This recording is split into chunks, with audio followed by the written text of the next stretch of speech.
Good evening and welcome to the regular council meeting of Tuesday, June 23rd, 2026, held in person and online.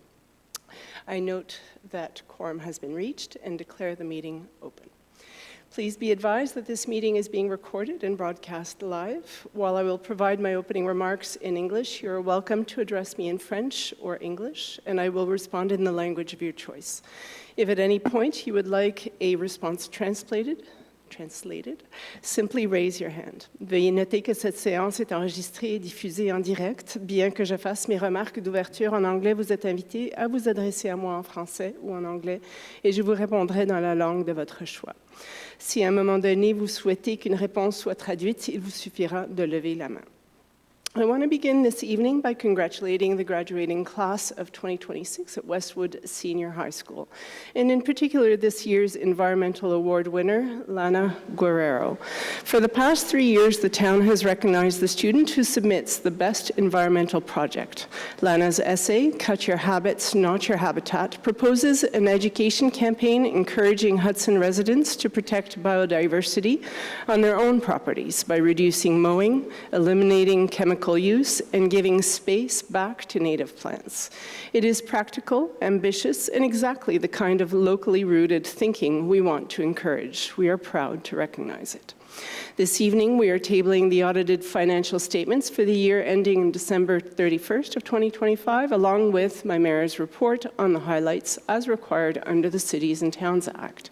The audit was conducted by BCGO, who are here with us this evening, merci, to present the results. We are also presenting resolutions authorizing the town-wide circulation master plan study, approving repairs to the observation platform at Jack Layton Park, and completing payment for improvements to the Bradbury Nature Trail.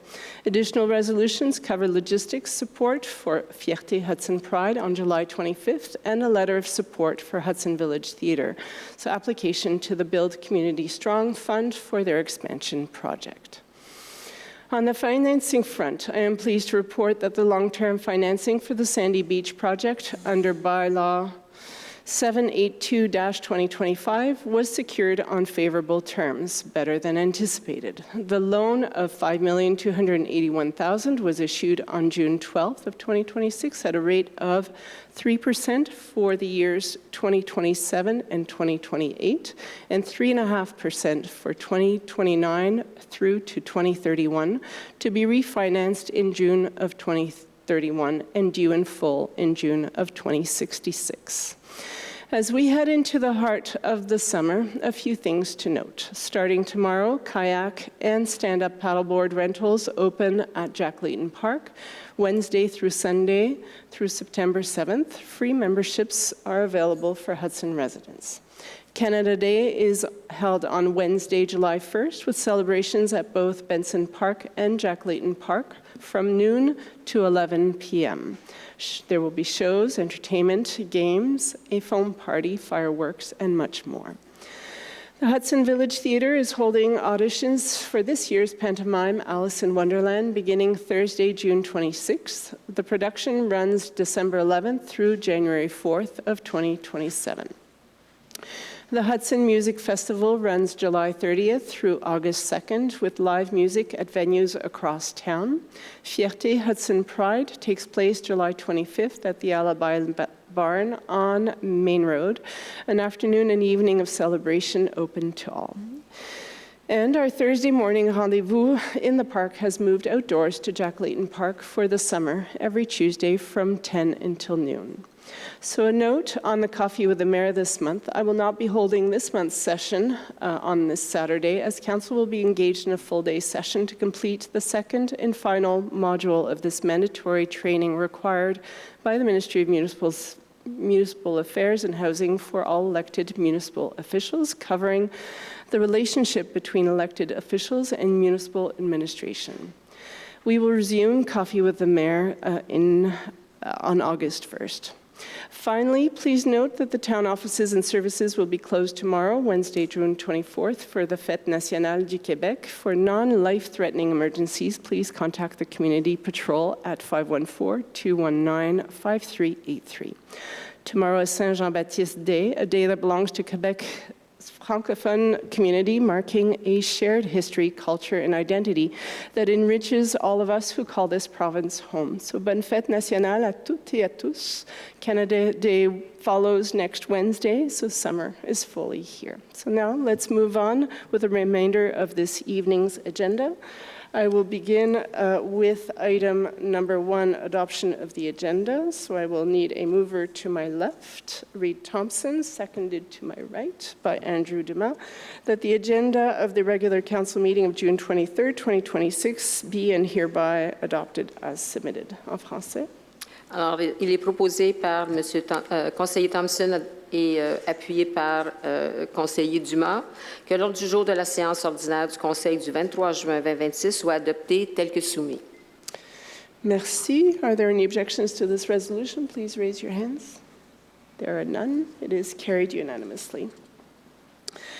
Item 1.1, Mayor's report on highlights. So I believe that this will be... C'est un simple dépôt. Qu'est-ce que c'est? Oui. So there will be, as in previous years, it's just a deposit of highlights that you will find online and will be published online. Item 1.2, presentation of the audited financial reports. Donc, je cède la parole à BCGO. Merci d'être ici avec nous ce soir. Bienvenue. Merci beaucoup. Bonsoir à tous. Ça fait plaisir d'être avec vous pour présenter les états financiers, le rapport financier de la Ville de Hudson pour l'exercice terminé le 31 décembre 2025. Je suis accompagnée de Sylvie Méthode, qui a également travaillé au niveau de l'audit des états financiers cette année. Donc, nous avons, ce que vous voyez à l'écran, c'est le sommaire des résultats à des fins fiscales. Alors, dans les revenus de fonctionnement, mais avant de débuter les revenus, je m'excuse, je dois vous parler du rapport de l'auditeur indépendant, point important. Donc, le rapport de l'auditeur indépendant comporte une réserve cette année, comme l'année dernière, mais ce n'est pas pour les mêmes raisons. L'an passé, on avait une réserve de l'auditeur indépendant sur nouvelles normes comptables liées à l'obligation liée à la mise hors service des immobilisations, qui est une nouvelle norme qui devait s'appliquer à compter de 2023.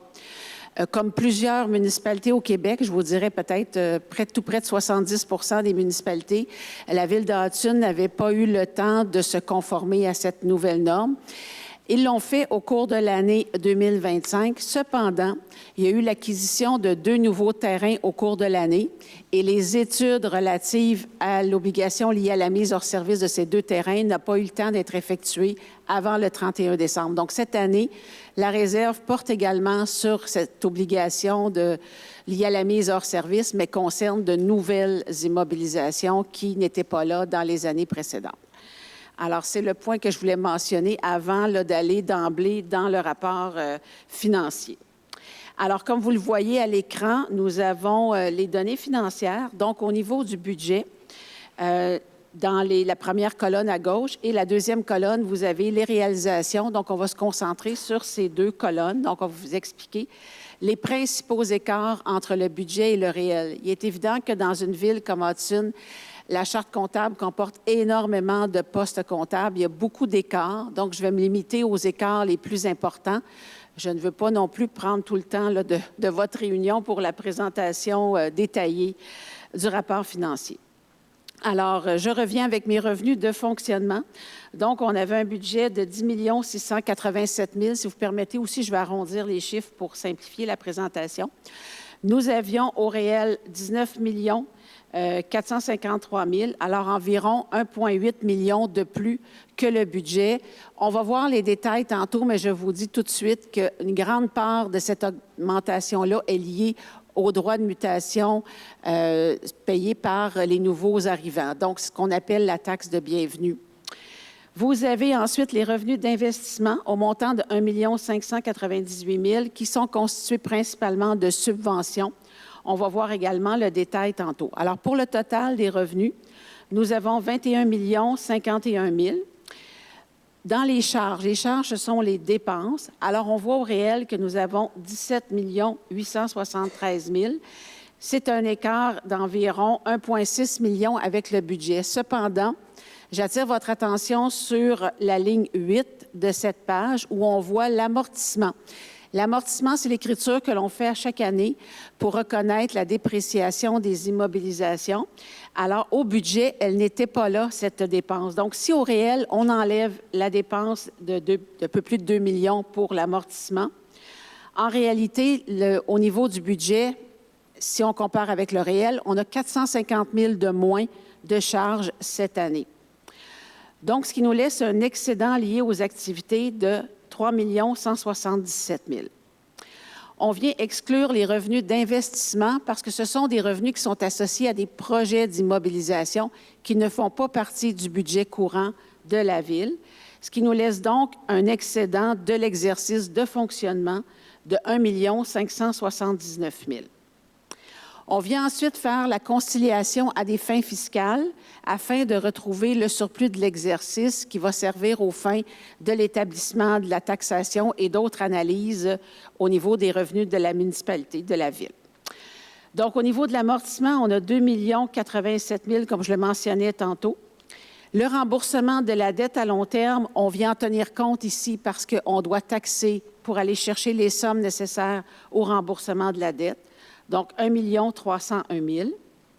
Vous avez ensuite, dans les affectations, au niveau des activités d'investissement, 91 286. Donc, ce sont les actifs immobilisés qui ont été payés à même le budget courant parce que ce sont de petites acquisitions comparativement à d'autres travaux effectués par la Ville.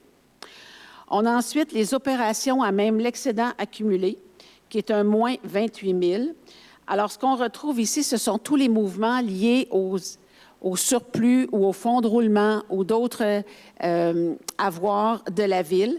Alors, au niveau du fonds de roulement, on a un remboursement cette année d'environ 217 000, donc qui est un moins. Par contre, on est allé chercher environ 195 000 dans l'excédent de l'exercice pour couvrir certaines dépenses qui étaient soit prévues dans des montants affectés ou encore qui étaient imprévus, donc payés à même l'excédent non affecté. Nous avons également la réserve pour les élections qui doit, selon la nouvelle loi depuis 2022, être créée à chaque année pour avoir les sommes nécessaires au moment des élections. Alors, tous ces ajustements nous amènent à un excédent de l'exercice de 2 245 970 qui s'explique principalement par les droits de mutation immobilière qui ont été vraiment plus élevés que le budget et les économies dans les charges d'environ 450 000. Alors, c'est le premier résumé, mais on va voir un peu plus de détails dans les pages qui vont suivre. À la page 2, nous avons le sommaire de l'information financière. Alors, ça, c'est le bilan au 31 décembre 2025. Donc, ça présente les actifs et les passifs de la Ville à cette date. Au niveau de la trésorerie et des équivalents de trésorerie, nous avons 8 558 000. Donc, c'est l'ensemble des comptes bancaires de la Ville. Les débiteurs, c'est tout ce qu'on avait à recevoir au 31 décembre, donc 6 964 000. À titre d'exemple, ce que vous aviez à recevoir, on avait des taxes municipales pour environ 950 000. On avait des subventions à recevoir, que ce soit au niveau du remboursement de la taxe d'assises ou encore le Fonds pour le transport actif. Donc, ça représentait environ 2,9 millions. On avait également des droits de mutation à recevoir au 31 décembre pour environ 1,3 million et des sommes à recevoir d'organismes municipaux, par exemple de la MRC et autres organismes pour l'entraide, etc. Donc, le tout compose le 6,9 millions que l'on voit à la ligne 2. Ce qui nous amène à un total de 15 522 000 des actifs financiers. Maintenant, les passifs. Alors, les créditeurs et charges à payer, c'est tout ce que la Ville avait à payer au 31 décembre. On a 3,4 millions en fournisseurs et frais courus. Alors, ça comprend des fournisseurs à payer pour environ 1 713 000. On avait plusieurs projets en cours au niveau des immobilisations au 31 décembre. Donc, évidemment, il y avait des comptes à payer liés à ces projets, puis également des comptes à payer courants. On retrouve également à cette ligne des montants pour les provisions, pour les salaires, les vacances des employés qui représentent environ 470 000. On a également les retenues de garantie, les dépôts pour environ 1 million, les intérêts courus sur la dette pour 220 000 et autres petits passifs qui complètent le 3,4 millions qu'on voit ici. Les revenus reportés, ce sont des revenus qu'on a encaissés avant le 31 décembre, mais qui seront des revenus de l'année 2026. C'est un montant d'environ 269 000. C'est composé de taxes perçues d'avance, de subventions perçues d'avance, de la taxe d'assises, entre autres, le fonds de parc et terrain de jeu pour un petit montant, et environ un montant de... Les taxes, c'est environ 120 000, et la TSCQ, environ 120 000 également. Donc, ce sont les principaux montants qu'on retrouve dans le 200 000 ici. La dette à long terme, qui est de 21 289 000, il y a eu peu de financement cette année. On a financé seulement que 150 000. Par contre, la Ville a remboursé 1 340 000. Donc, on est passé de 22,4 millions à 21,2 millions au 31 décembre 2025. Le autre passif de 1 950 000, alors c'est le montant qui représente l'obligation liée à la mise hors service des immobilisations. On a fait un redressement parce que la norme s'appliquait à compter de l'année 2023. Donc, c'est pour ça que vous avez également un montant là, dans la colonne 2024. Qui représente, donc, le total du passif représente 26,9 millions, ce qui nous laisse une dette nette de 11 461 000. La dette nette a augmenté par rapport à l'an passé parce qu'on a encaissé des subventions qui étaient à recevoir au 31 décembre 2024, ont été encaissées cette année. Vous le voyez à la ligne 2, les comptes débiteurs ont passé de 8,8 millions à 6,9 millions. Et on a également une augmentation dans les fournisseurs avec les projets qui est en cours au 31 décembre. Donc, ça explique l'augmentation de la dette nette. Dans les immobilisations corporelles, alors c'est une année très active au niveau des investissements en immobilisation. On a des acquisitions pour 6 254 000 cette année. Et comme on l'a vu à la page précédente, un amortissement d'environ 2,1 millions, de sorte qu'à la fin de l'exercice, on a 64 729 000 dans les immobilisations comparativement à 60 millions l'année dernière. Les autres actifs non financiers, c'est composé des montants tels que les inventaires, les stocks. On a également les propriétés acquises pour revente. Donc, on a un montant d'environ 600 000 dans les propriétés acquises pour revente, alors qui représente la grande majorité là, du montant avec les inventaires. Donc, un total des actifs non financiers de 751 000 pour un grand total de 65 480 000. Ça nous laisse un excédent de 54 millions. Nous allons voir à la page précédente, pas précédente, mais suivante, merci. À la page suivante, la composition de l'excédent accumulé qui est composé de plusieurs éléments. Alors, tout d'abord, nous avons l'excédent non affecté de 1 378 000. Il était de 10 millions l'année passée. Cette année, la Ville a adopté une politique de gestion des excédents afin de mieux planifier l'utilisation des excédents accumulés par la Ville. Alors, comme vous voyez, on a une diminution importante à la ligne 1, mais vous avez à la ligne suivante, le sous-total, on voit qu'on a un montant de 6,9 millions qui a été affecté, dont les deux principaux montants affectés concernent les infrastructures et le réseau routier et l'amélioration des bâtiments. Donc, avec cette politique, la Ville veut s'assurer que les sommes seront disponibles quand il y aura des travaux à faire dans ces infrastructures et dans ces bâtiments. Et il y a aussi d'autres réserves qui sont indiquées. Je ne vous ferai pas la lecture de chacune. Il y a plusieurs petites réserves là, qui ont été créées avec cette politique de gestion des excédents. Alors, ce qui nous amène ensuite aux réserves financières et fonds réservés. Dans les fonds réservés, le premier est le fonds de roulement. Alors, je vous l'ai mentionné tantôt, on a remboursé un peu plus de 200 000 au fonds de roulement cette année. Par contre, on a investi dans les immobilisations un montant de 91 000 à partir du fonds de roulement, de sorte que nous avons un solde de 856 000 à la fin de l'exercice.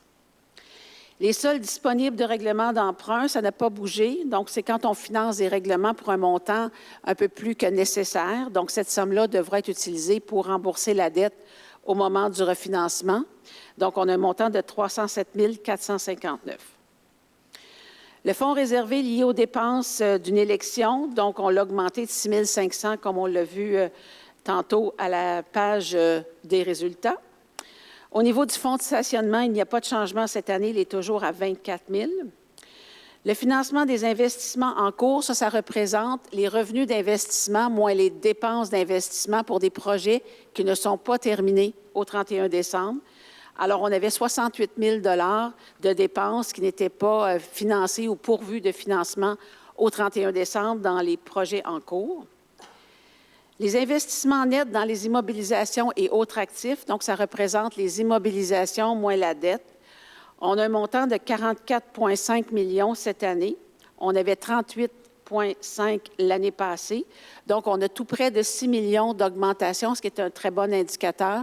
C'est quelque chose qu'on regarde quand on analyse les états financiers. Ça démontre que la Ville investit dans ses infrastructures, dans ses bâtiments et dans les améliorations des équipements et autres actifs détenus. Donc, le total de 54 millions qu'on voit ici, c'est ce qu'on a vu à la page précédente. Ça représente l'ensemble de l'avoir des contribuables de la Ville qu'on appelle l'excédent. Si vous permettez, on va aller directement aux revenus. On va revenir à l'endettement total net à la fin. Donc, oui, on va aller aux revenus, exactement. Donc, vous avez ici un peu plus de détails sur les revenus et les charges. Comme je vous le mentionnais tantôt, il y a énormément d'écarts, il y a beaucoup de postes comptables. Je vais m'en tenir aux écarts les plus importants. Alors, si on y va avec les revenus au niveau du fonctionnement dans les taxes, nous avons 14,2 millions au niveau des réalisations 2025. On voit au budget qu'on avait 14 36 000.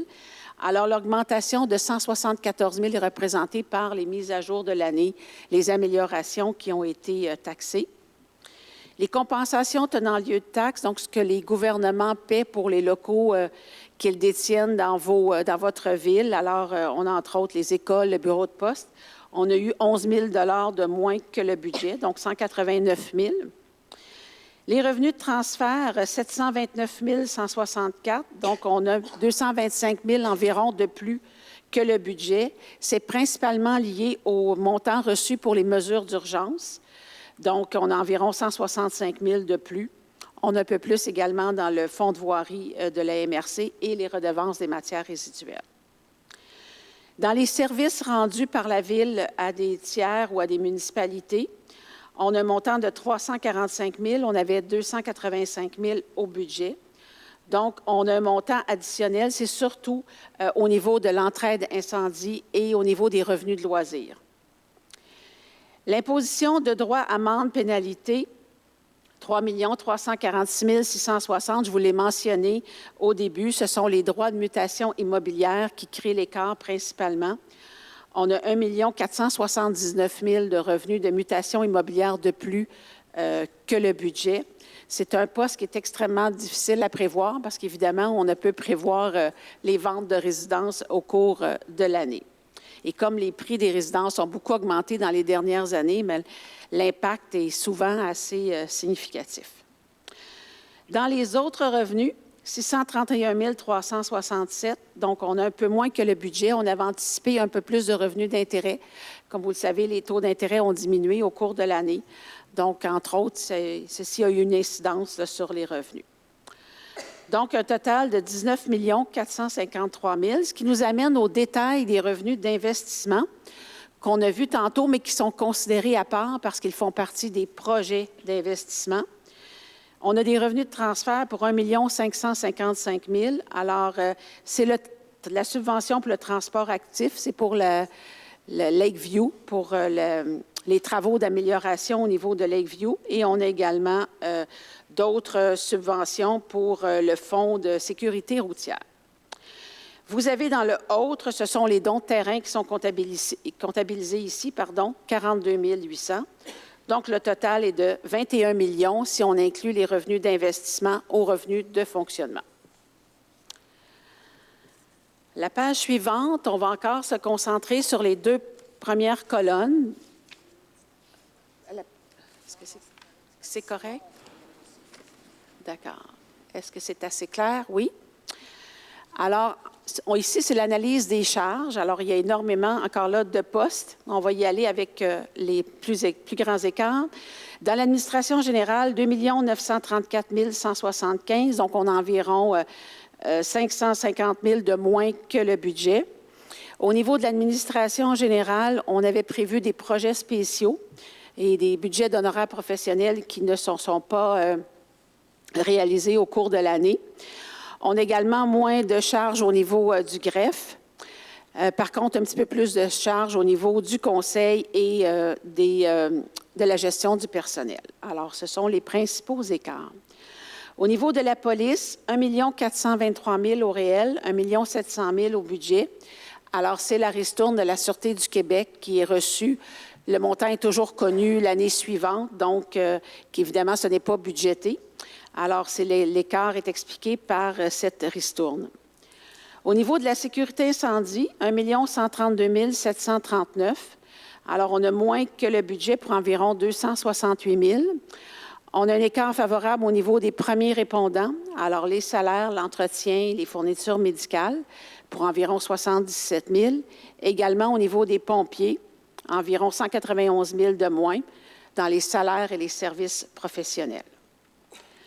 Au niveau du autre, dans la sécurité publique, donc on parle ici de la sécurité civile. Alors, cette année, le contrat pour la patrouille a été donné en impartition. Donc, on a une économie de 82 700 dans la sécurité civile. Le réseau routier, 2 978 000. On avait un budget de 2 547 000. Donc, environ 430 000 même de plus.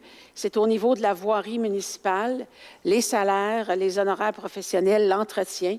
Il y a eu beaucoup plus de charges que prévu pour environ 480 000.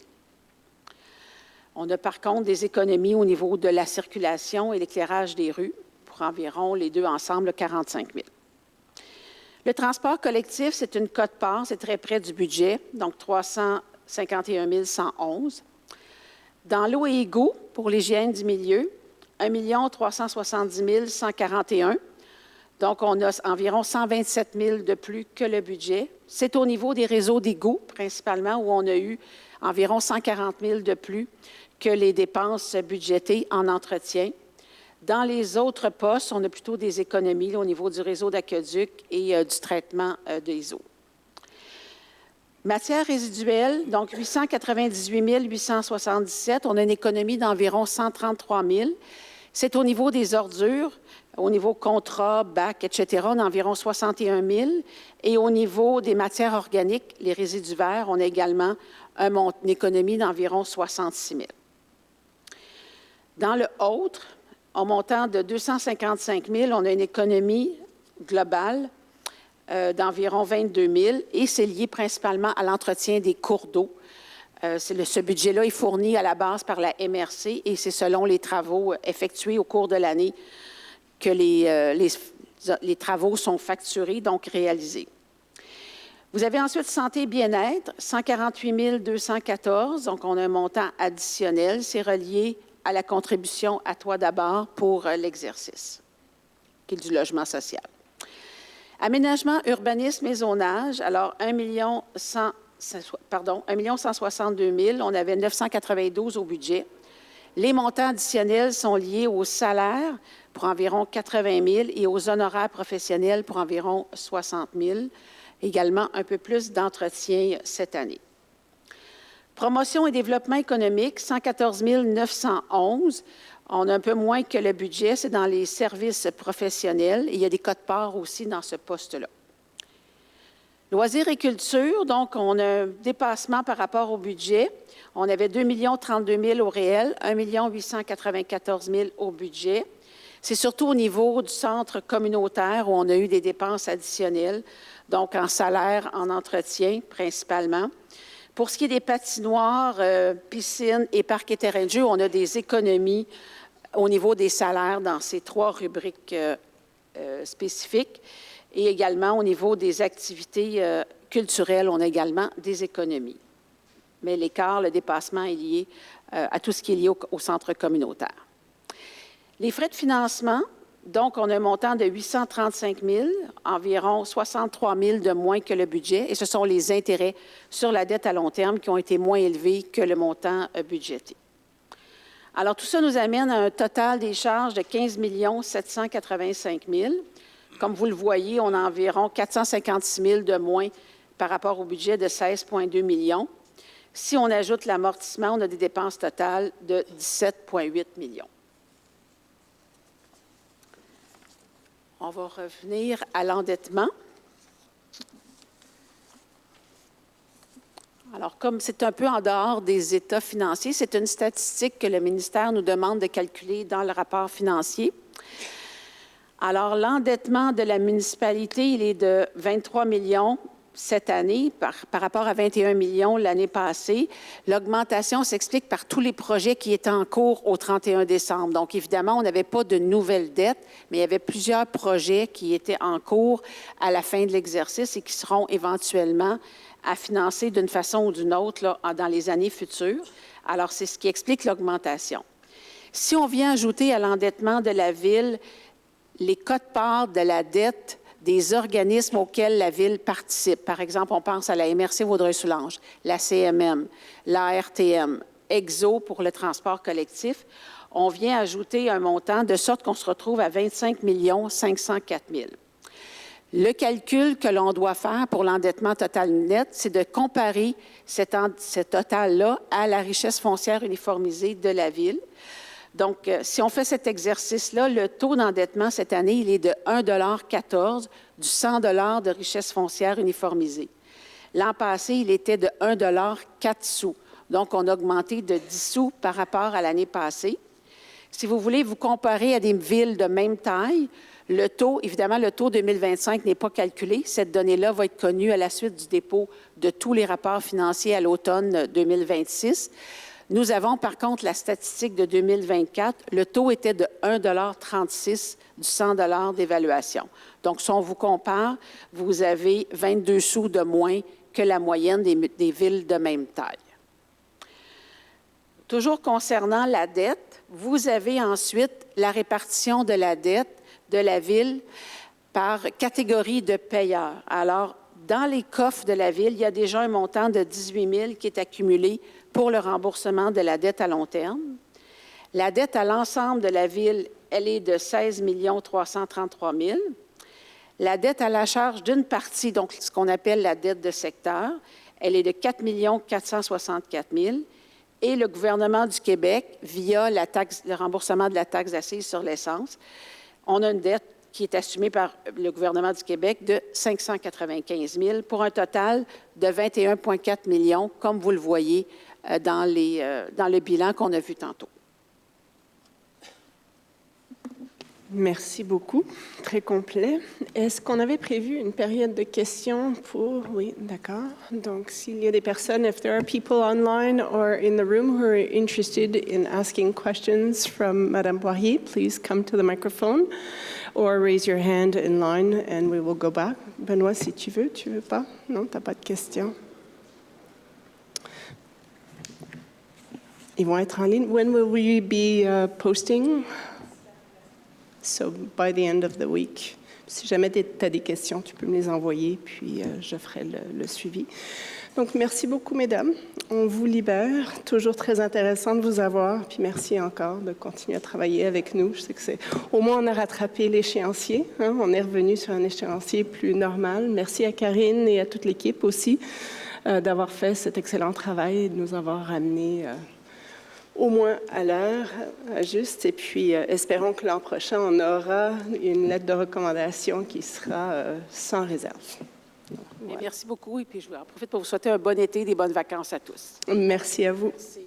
Donc, we will continue with the regular agenda. So 1.4 was set aside for the word from the mayor, which I did at the opening of the meeting. So we do not need to carry that. In French, it is le mot de la mairesse, comme ça, Madame McCurcher n'a pas besoin de traduire pour moi.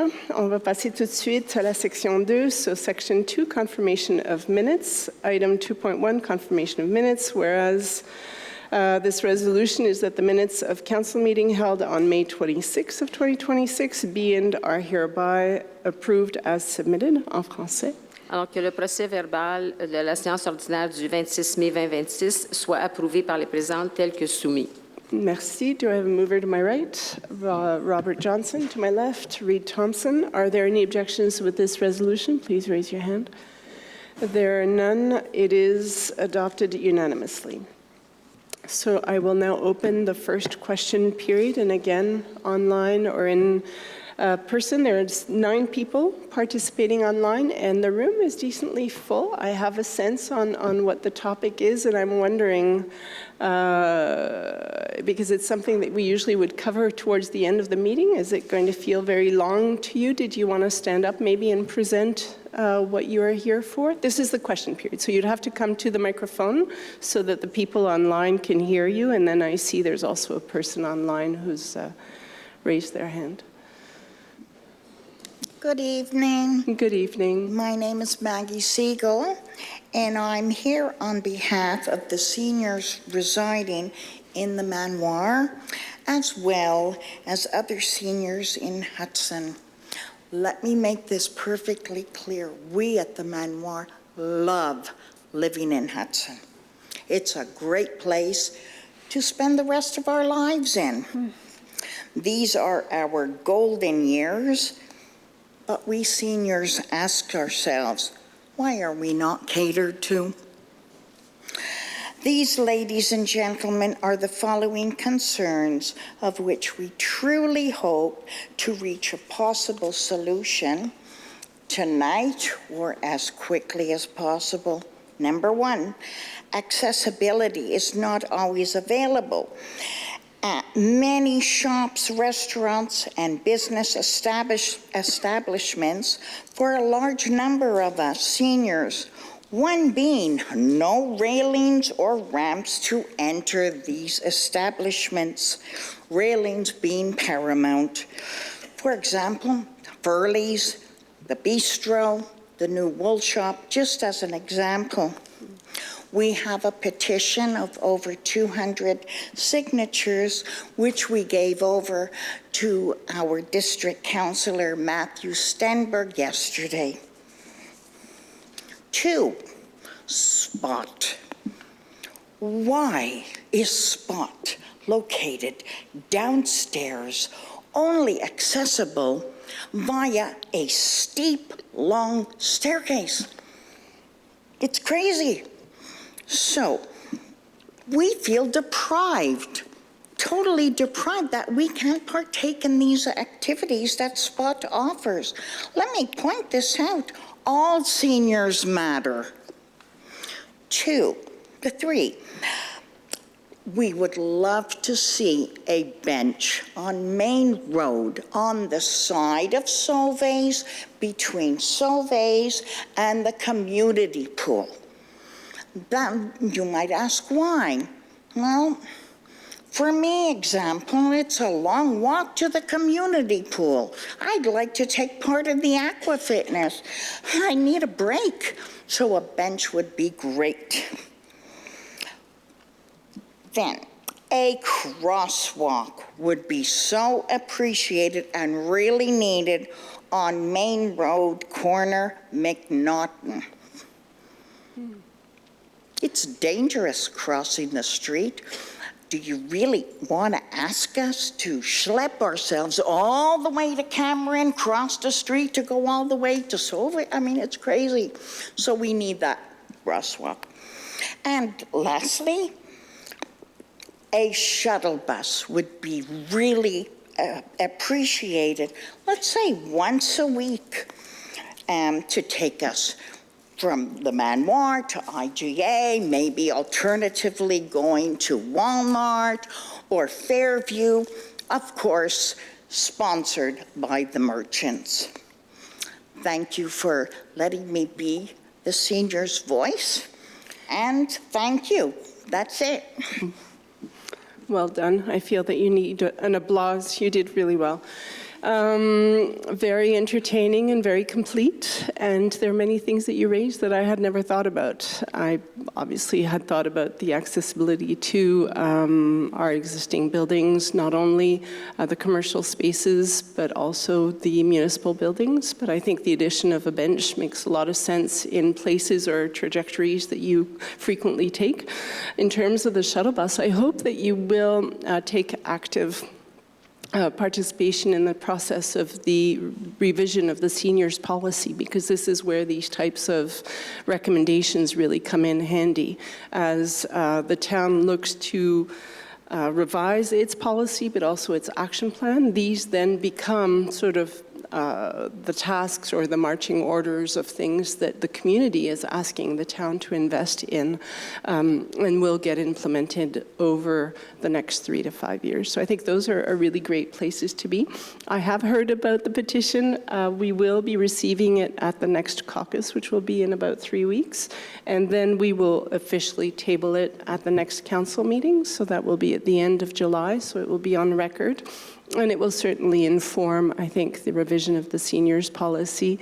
And I want to thank you for being here, all of you for being here, being heard, doing it in such a charming and very Hudson way of using your talents, your natural talents of being amusing, but being truthful as well, and thinking about others as well. So thank you. I think that's really commendable.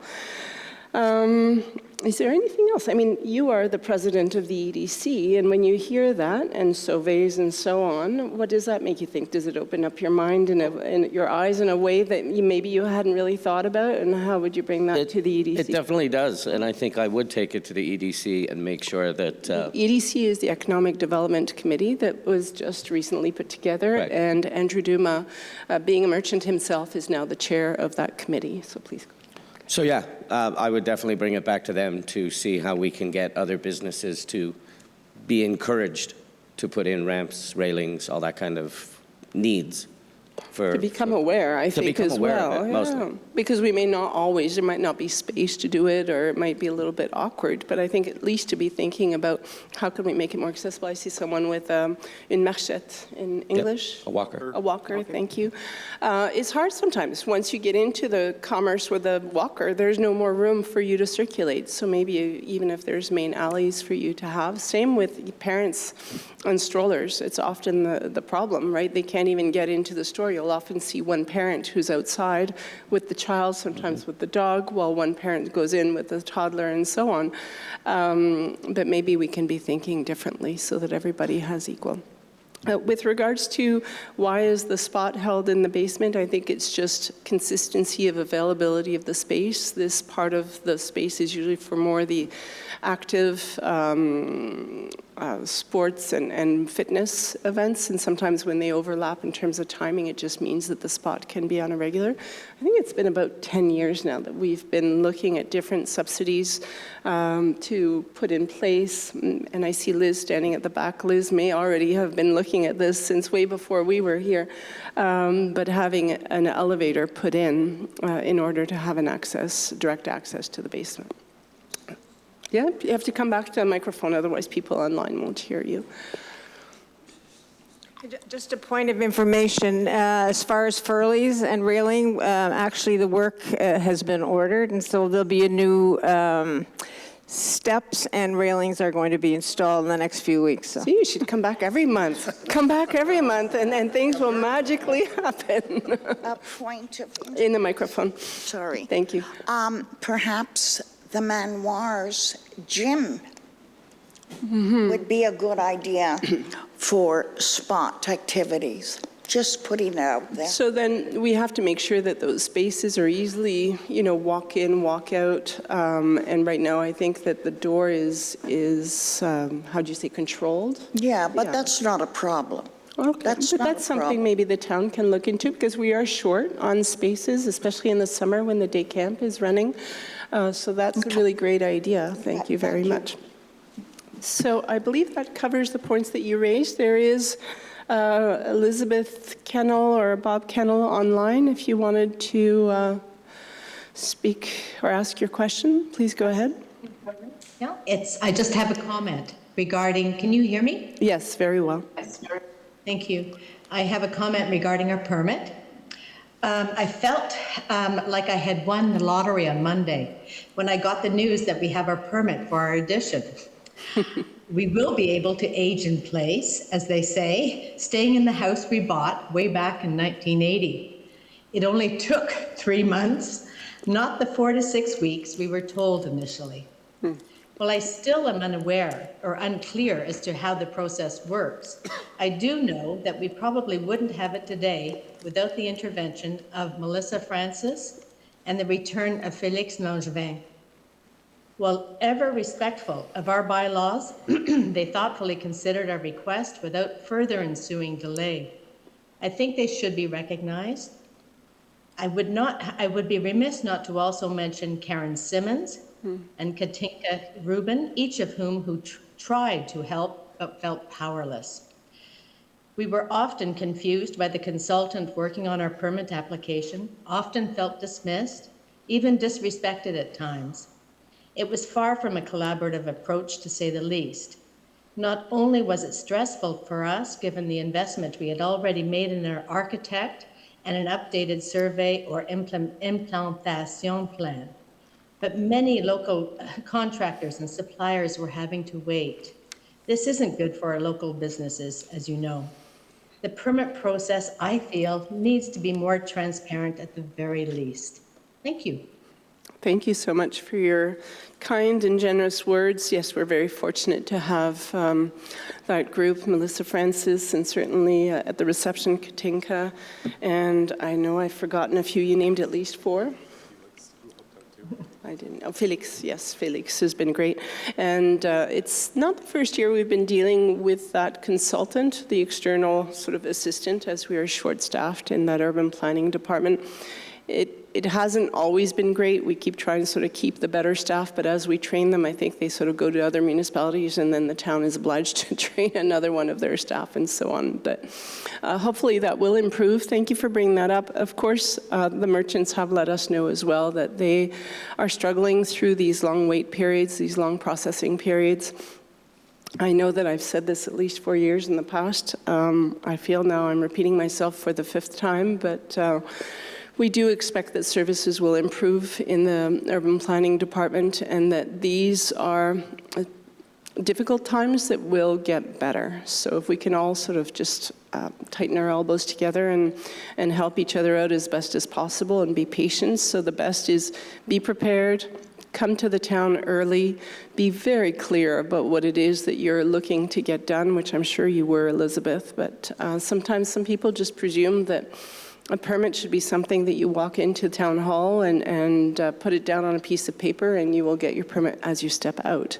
Whereas the obligation is that each request for change then has to go through ticking off the must-haves in the bylaw, and that can take a certain amount of time and take a person as well that's well-versed in our bylaws, our local bylaws. Also, we are hoping to have simpler bylaws as we move forward and to publish online more and more sort of self-fillable application forms and a clearer list on what is required for different types of permits so that a lot of that preparatory work can be done ahead of time. And then when you come and submit it or you submit it online, then those final touches, which often are the parts that take the most time, at least will become clear for everyone involved. So thank you for your patience. I'm glad that you finally got it. I'm glad you will be staying in your lovely home. And I look forward to hearing more on how your project is complete and follows your dreams. So thank you, Elizabeth. Can I also, sorry, can I just make one other thing? I thank Andrew Dumas for being listening. He is a wonderful listener, I agree. He's a great addition to council. We're very pleased. Thank you. Well, thank you, too. Yep, well done. Yeah, well, call out there. I know. All right, I see that Bernard's come to the microphone. Yes, I'm Bernard Suckman. I live on Cameron. I just want to revisit the bylaw that deals with outdoor fires. And to give an example, I've printed a few photos that you can review, because talking about it is not the same as showing you pictures. Is this your neighbor?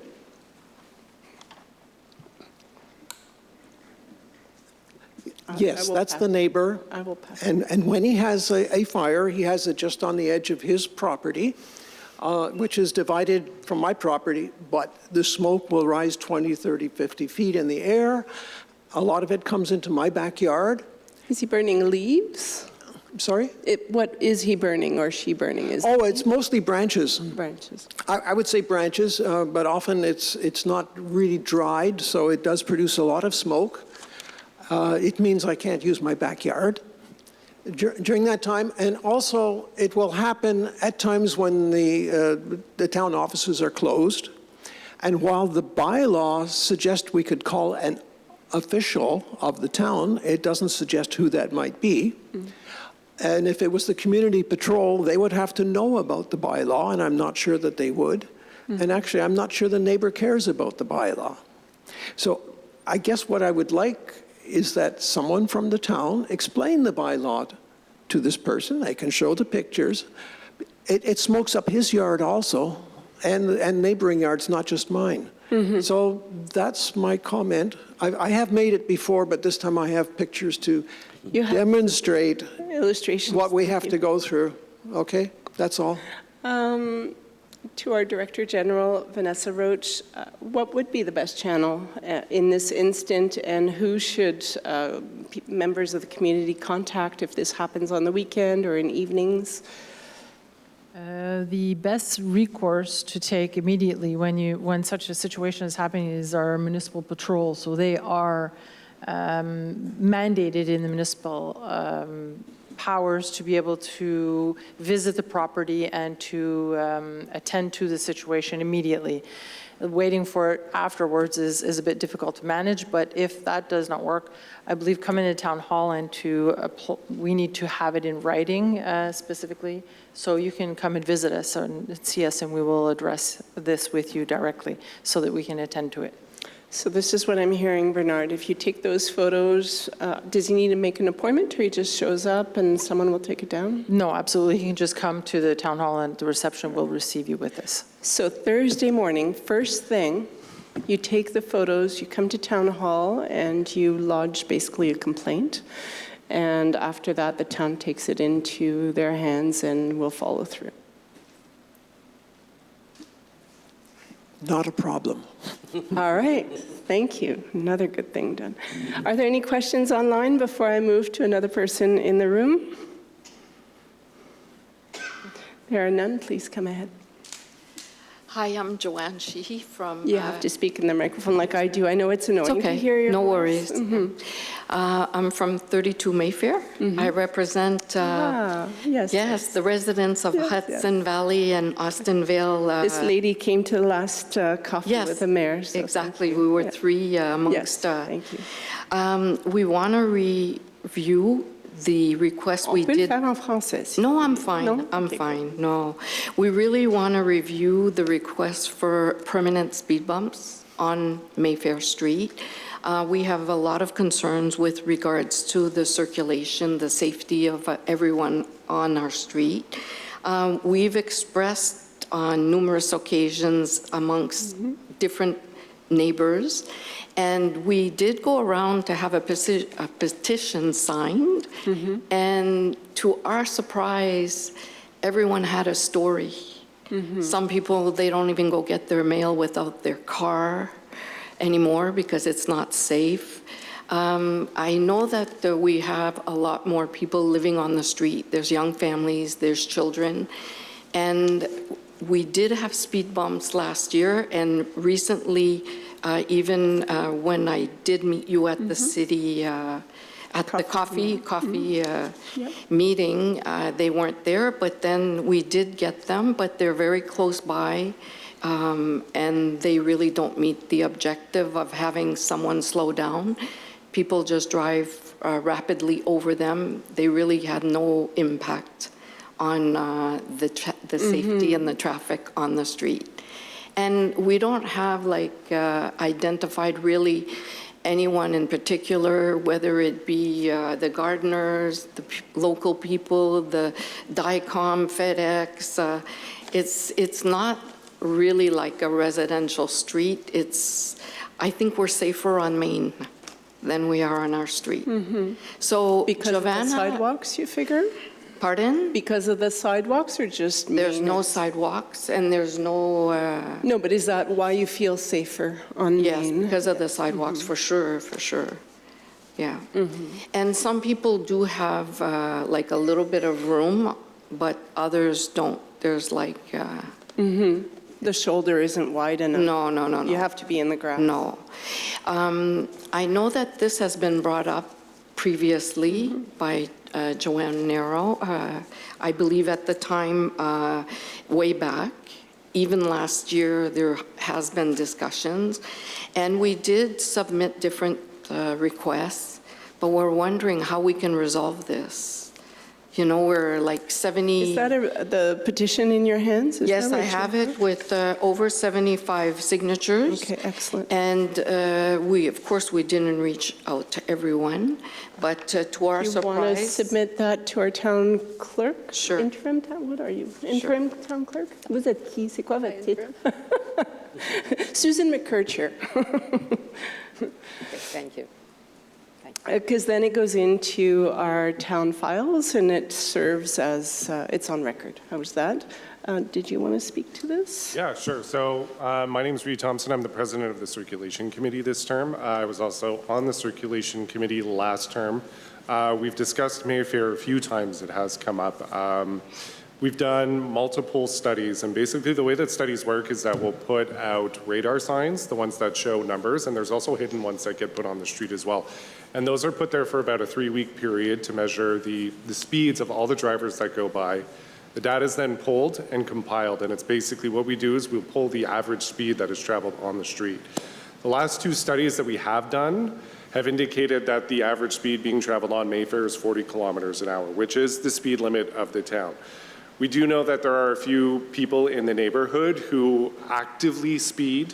We're hoping that we can get some identification because that's when the SQ will intervene, go directly to the house. Basically, all they need is a license plate number.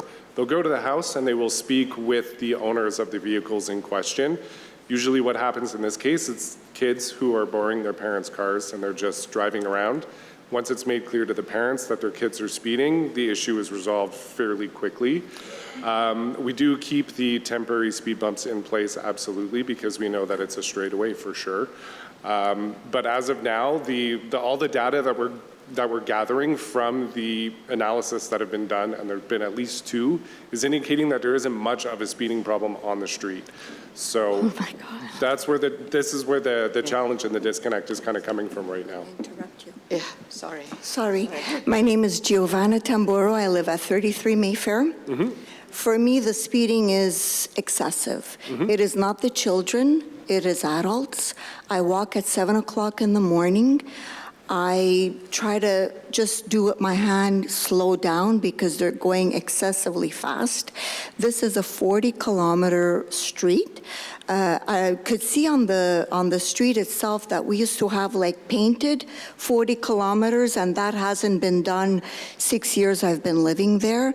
And whenever we do tell, it could be women, men, it doesn't matter who it is, even school buses will speed. And if we tell them to slow down, they're going to flip us the birdie. Excuse my language, but it is what it is. And for me, I have it at heart because my mother, as Darren knows, was a pedestrian that was killed by an excessive speeder in a 30-kilometer school park zone at 81 kilometers. And when we went to court, it was told, oh, momentary loss of reality. That was the judgment. So he got away with it. So the last thing I want is for anybody to experience what I've experienced of losing a loved one to a speeder. You know, when we went and get our petition signed, everybody was very into it and wanting, but we did have a few people. One gentleman told me that having stop signs and speed bumps would slow down his route to go home. And I'm thinking, you're going home. What are you going and do? Have dinner? And then we had another guy that told us, oh, you know, I have all these high-performance cars, and if there's the speed bump, you know, I got to press the button to go a little bit up and whatever. That doesn't make sense. We have to have permanent speed bumps, something like, I think it's on Bellevue that they have the higher raised speed bumps. Because from where I live on 33 Mayfair, from Cambridge, it's a straightaway. It's like a racetrack. And I could give you addresses, the guy that has the green Lamborghini, I think he's on Vipond, 3747th. The police has gone to his house.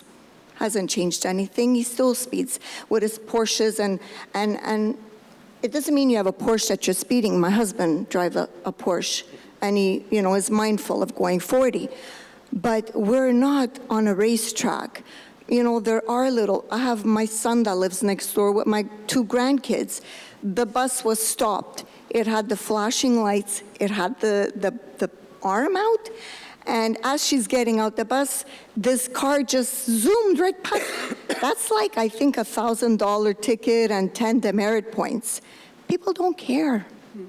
I don't know where people are going. We're all going home. It's not like we're going anywhere, you know. Something has to be done, and we can't wait. We've waited 6 years. I've been at it with Darren. I could go back with my emails. We need to get something done now, before we get a dead body on the street. I'm sorry if I'm graphic, but it does happen. Thank you for listening. And I'm sorry for the loss of your mama. Yeah. Yes, please come ahead. Hello, my name is Pasquale D'Ambrosio. I'm at 30 Mayfair, at the end. So with all due respect, at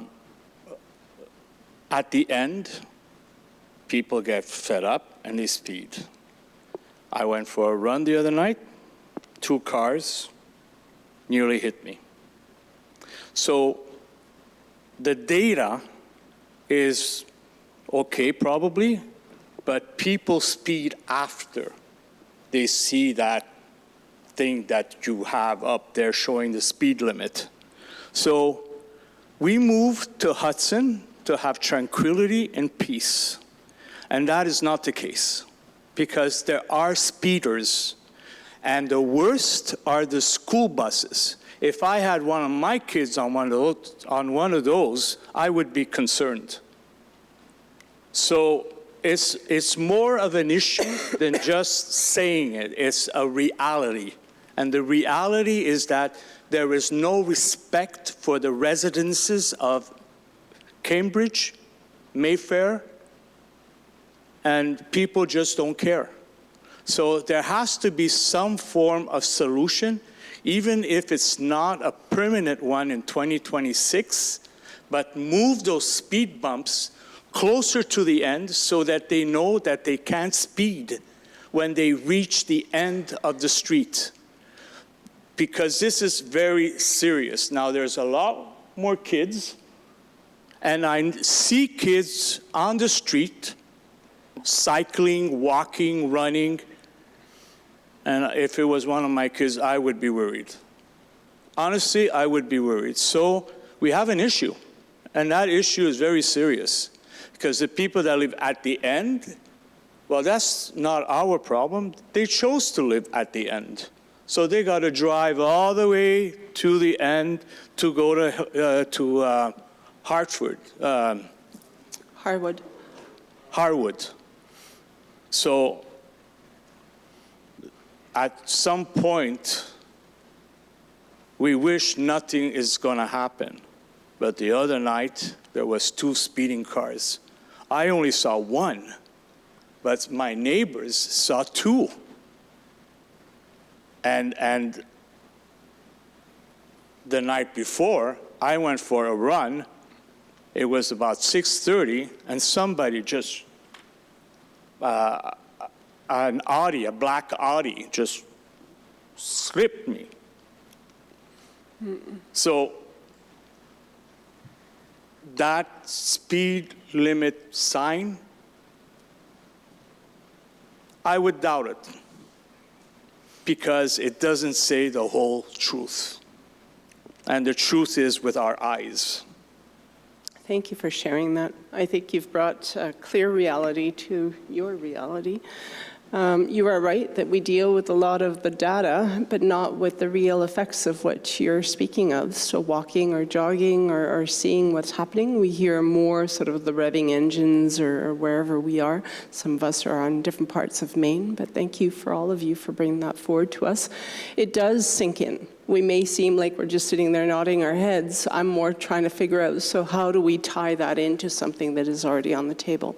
You will see tonight that there is the master plan for circulation, so that, again, as I've mentioned, is an opportunity for you to come back and participate in those discussions and also sensitize not just us and not just the people here at the table who are the town managers and directors, but also other neighborhoods also have speeding issues. Yours is a very specific one with the Falcon. A lot of people with fancy cars, a lot of people who go play golf, they have a good time, they have a few drinks, and then they leave, and they know that Harwood is a long straight away where there's hardly ever any SQ. So they're really looking forward to that pedal to the metal.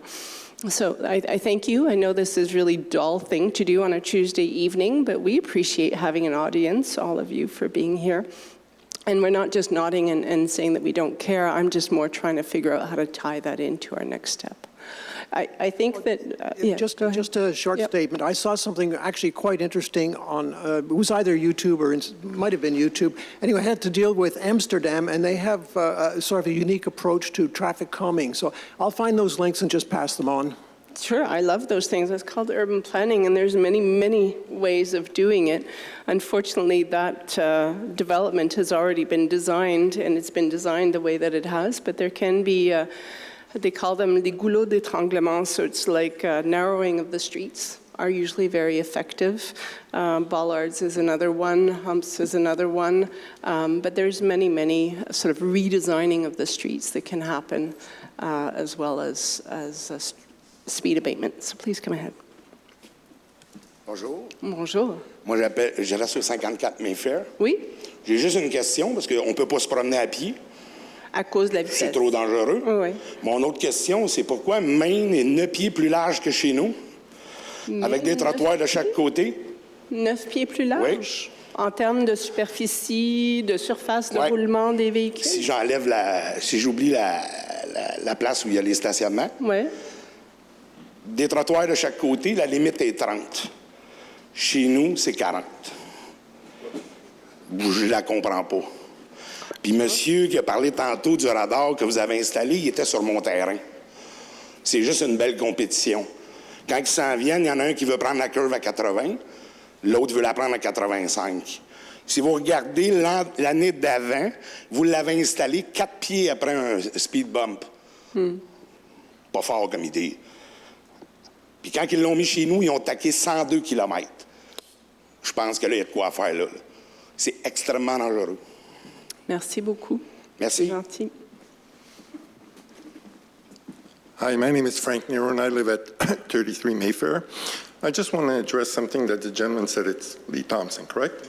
So you did a study 2 years after my wife was very persistent with Darren Legault on the speeding that we have on Mayfair. The study you did is not accurate. The study you did is exactly like the speeding camera that they have on the 20. People know that there's a radar. As soon as they get there, they'll do 40. And just like everybody said, as soon as they pass it, they hit the metal, the gas to the metal. So they're speeding. So that study, in our eyes, is worthless. Today I was mowing the lawn, and I know it was coming here. And I specifically stopped and looked at everybody going over the speed bumps. There was nobody that stopped. Those speed bumps are too low, and they're not high enough. So they just go over it right away. So they're not even hitting the brakes when they're going on these speed bumps. And from where you have one speed bump at the curve of where Ashtonville ends and we start, then you added another one. Last week, like another gentleman said, we need another one further down. Because as soon as they pass that speed bump, that's when they're hitting the gas again until they get to the curve. Yeah, no, so we definitely need something. An accident will happen. And like my mother-in-law died 3 years ago, That's the last thing we want is on our street. So please take this seriously. I know my wife has been very adamant with Darren. It's been 6 years and nothing has been done. So Darren we're really, is very really hoping present at the that table. something will be done. Thank you. No, I appreciate it, and I have to tell you that Councillor Legault is regularly reminding us that speeding on Mayfair is obviously a very real reality for you, and that we need to keep that in mind and to continue on working on solving that problem, because whatever we've been doing to date is not meeting the needs or delivering on results. So thank you for coming again. Unfortunately, you may have to come again for the public participation portion of it. This is also public participation, but we do appreciate. Yes, if you want to add something, please go. With all due respect, for 2026, the summer of 2026, do you suggest any solutions to accommodate the situation that is really getting worse and worse? Because honestly, I don't feel like waiting anymore. We've waited 3 years. I've been in Hudson for 3 years. It's been beautiful. I got a beautiful home, beautiful land, beautiful neighbors, but that street is very dangerous. So, Yeah, so that's a good can question, we right? do something to accommodate in the meantime? So I would expect that you were 5, 6 who spoke about Mayfair and speeding on Mayfair. There's several things that came up. Would there be an opportunity to add speed bumps further along? The data captation point is really not optimal. It's generating false results. So that has to be rethought. And the height of those temporary speed bumps, is that what they are? They're temporary? Right, so those are things. I think that all of those will, I know that our town manager has heard some as well, will be brought back to the people who look into this. And as well, now we have a consultant who's actually actively working on this with us, or we expect that following this resolution there will be. And perhaps we can look at something that can be done, but know that we also have groups just like you who come for Cameron, groups who come just for Main Road, groups who come just for Côte St. Charles, and a very active group just for Bellevue. So you're all vying for each for your sector, which is understandable. I think as we are becoming more successful in encouraging people to have active lifestyles, to walk, to go and play paddle, pickleball, or to go and golf. And people want to enjoy the few months of beautiful weather that we have. They're going to step out of their cars. I think that's a win-win, but you're right, you shouldn't be doing it at the risk of your own life, right? And we want the children to be developing the same good habits as you. So I think this is something that I know Reid takes very passionately what he does. I know he'll take that to heart. He knows he has an ally in Darren, so this will be great. And I know that this table has heard you strongly and well. So let's try and report back. It may not be the next council meeting, because usually we need a little bit more time, but we'll see. We might surprise you. Yes. Hello. Hello. Yes. I'm Randy Pride. I live at 21 Mayfair, right on the corner. Pike? Pride. Pride. Okay. I live right on the corner. So I've been there 3 years. 2 times cars have gone off that corner. So coming southbound on Mayfair towards Cambridge, as they do the corner, off the road. You can't do that at 40 kilometers an hour. So the same thing with the speed radar that's been out once or twice that I've seen. It's only catching one section of the road in one direction at one time. It doesn't paint the whole picture. People who speed don't speed the whole length of the road. They'll slow down at different areas. So I'm just saying that we're all concerned. Almost 100% of the neighbors on the street have signed the petition. And instead of wasting time putting up temporary low-profile speed bumps, why don't we budget on an ongoing basis to put in permanent ones? Because many cities do it. Even in the city of Montreal, they have them, and sometimes cost. No, it's making sure it's in the right location, and what I'm hearing is the data is not accurate. So we need to get the right data, but until then, it'll be more temporary speed bumps. We can add more and we can move them. So that's what I'm hearing. Is there a possibility of having higher profile What I'm hearing ones? is a possibility to work on those solutions, but I'm not the one who makes the No, decisions. I understand that. We will bring that forward, yes. We just want to bring to the council's attention how serious the problem is. And you've done a great job. So thank you so much. Okay, thank you. Yes, please go ahead. If you want, come see me at the end of the meeting. Let's set up a meeting. I'd like to come and actually walk the street with you guys so you can point out where the problem areas are, and I can actually bring that back because you are raising excellent points tonight. We've tried to make a policy that's based off of data, but if you are indicating that there are some issues with where we're collecting the data, we absolutely need to know that. So let's talk, and I'll come out and I'll see you guys. We also invite you to come in our driveway and see what we see, and stay there for 2 or 3 hours, and then you'll see what we're saying. I've done that on other streets. I'm happy to do it on that one too. When you speak out of the microphone, the people online don't hear you. I was suggesting, Mr. Thompson, if you really want to see what happens, come and spend a half a day, use any driveways of the people here today, stay there, and you will actually see what we see. Like we said, your radar system doesn't work. Everybody said that. It doesn't work. You need to physically see and be there to see what the speeders are doing. And then you'll truly get a picture. Okay. Thank you. Thank you very much. Is there a particular time that's worse? Is it morning, night, all the time? Please come to the microphone. Thank you, Mayor, and thank you for responding to my latest email. I need a name to know. Eric Baumgartner. That was today. You've been waiting for something like 3 weeks or something. They got it before 45 minutes before meetings. I'm sorry, I'm not usually that tardy in my answers. But thank you, and to Reed as well. And one of the things, we actually have practically a speed bump sitting here over the cables, and that's what they call a speed table, which I described to you guys, which is usually for the Mayfair area. You need to explain which area you were. Yeah, I'm just off Cameron, and I'm right I'm the green fence when the people make the first corner around, and I have noticed that the speeds have increased quite a large amount, and I think it's a frustration because people have been caught in traffic. They've been on, they've come down to Kerry, they've come down the 40, they've been in an hour and a half in traffic, and they're on the home stretch, and they're making a run for it. One of the things that I have seen is not so much, it's not even like motorbikes. I find actually the motorbikes, especially this year, seem to be going quite slow and courteous. Maybe they're more aware of the ongoing police presence, which included today. I have talked with the police when they're at the stop, and they said their average people that they're pulling over is doing 70 kilometers in a 40-kilometer zone. One was clocked at 81.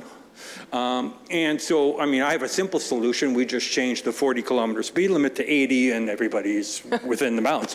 But the issue is trucks, like large trucks like IGA, we're talking, 40-foot, 53-foot trailers, a lot of contractor trucks like pickup trucks pulling trailers. I literally, I hear cars going around the corner squealing. I look up and it's a contractor's truck with a trailer. So they're going excessive speeds. And it's not because it's in my backyard, but it's like there are people walking. There are no sidewalks there. There's a very narrow striped lane, and we have had one injury on the road. But the main thing is it's large vehicles that are speeding both uphill and downhill, and typically they're going very fast, and the police can't be there all the time. I actually play a game. I go down Cameron and I flash my headlights, and you should see, I look in the rearview mirror, all the cars that are coming down, things are subtly hitting the brakes because they think there's a speed trap, So, but it is large vehicles, propane trucks, the Robert Doust, the trucking company, they're roaring up and down the hills the whole time. So, septic tank trucks, all these large vehicles. And I had heard from one resident on Olympic saying that they were with their kids a few years back, and actually one of the school buses, which is, I totally agree with Mayfair, school buses are racing down the hill as well. that one spun and did a 360 on the icy hill on Cameron. And luckily, the people standing, waiting for that's why they no longer have them picked up on the end of Olympic at Cameron. They're actually picked up further in because that incident happened. So it is an ongoing problem, and rather than studies and that sort of thing, I think that we should, some of the information I sent you showed that these things can be made of rubber and are just recycled rubber, and they can be moved to the appropriate places to reduce traffic, and it would be better to, I hope not to be coming here 6 years later like the people from Mayfair. I would like to see some action this year, and because I've heard that they can even be rented, the speed bumps. So there's a traffic company, I think in Montreal, because I heard about it in Toronto, so there must be one here that rents out speed bumps. Mm-hmm. So, and the speed table is actually designed, because the problem is, I know people who live near speed bumps, and the thunk and some of the other types of rumble strips and other stuff that they have is not great for the neighborhood, and they do damage cars. And a speed table, which is like that over there, it ramps up, goes over 10 feet, and then ramps down. And it's designed for 40 kilometers an hour. And so they don't interfere with the fire trucks and other things, and they still can be hit at 40 kilometers an hour, but you used to hit them at 50, and it's like, and they're not dangerous to motorcycles. But any questions? Of me, of I my don't have any experience? questions. Do you have any questions? Not questions, but Cameron is our hotspot this year, more so than Bellevue. It was indicated to us by the SQ that the speeds have been increasing. We're very aware that there is a problem. We've made some recommendations already for some temporary measures, which I'm hopeful will be going in the very near future, if we can follow up on that. And Cameron will likely be one of the main points of interest when we do the master plan for the circulation. The thing with Cameron is that it's very tricky. The speed tables are an excellent suggestion. I was really excited when you sent me that originally.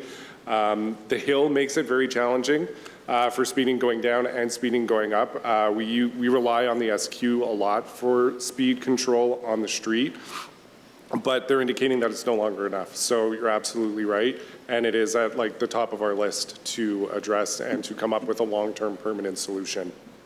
Thank you very much for your attention. Thank you. So we see that speeding continues to be a main issue. Hot went topic. from the state of roads to speeding. As roads got better, speeding increased. But, well, potholes, yes, is getting a little bit better as well. But anyway, all signs of a healthy town.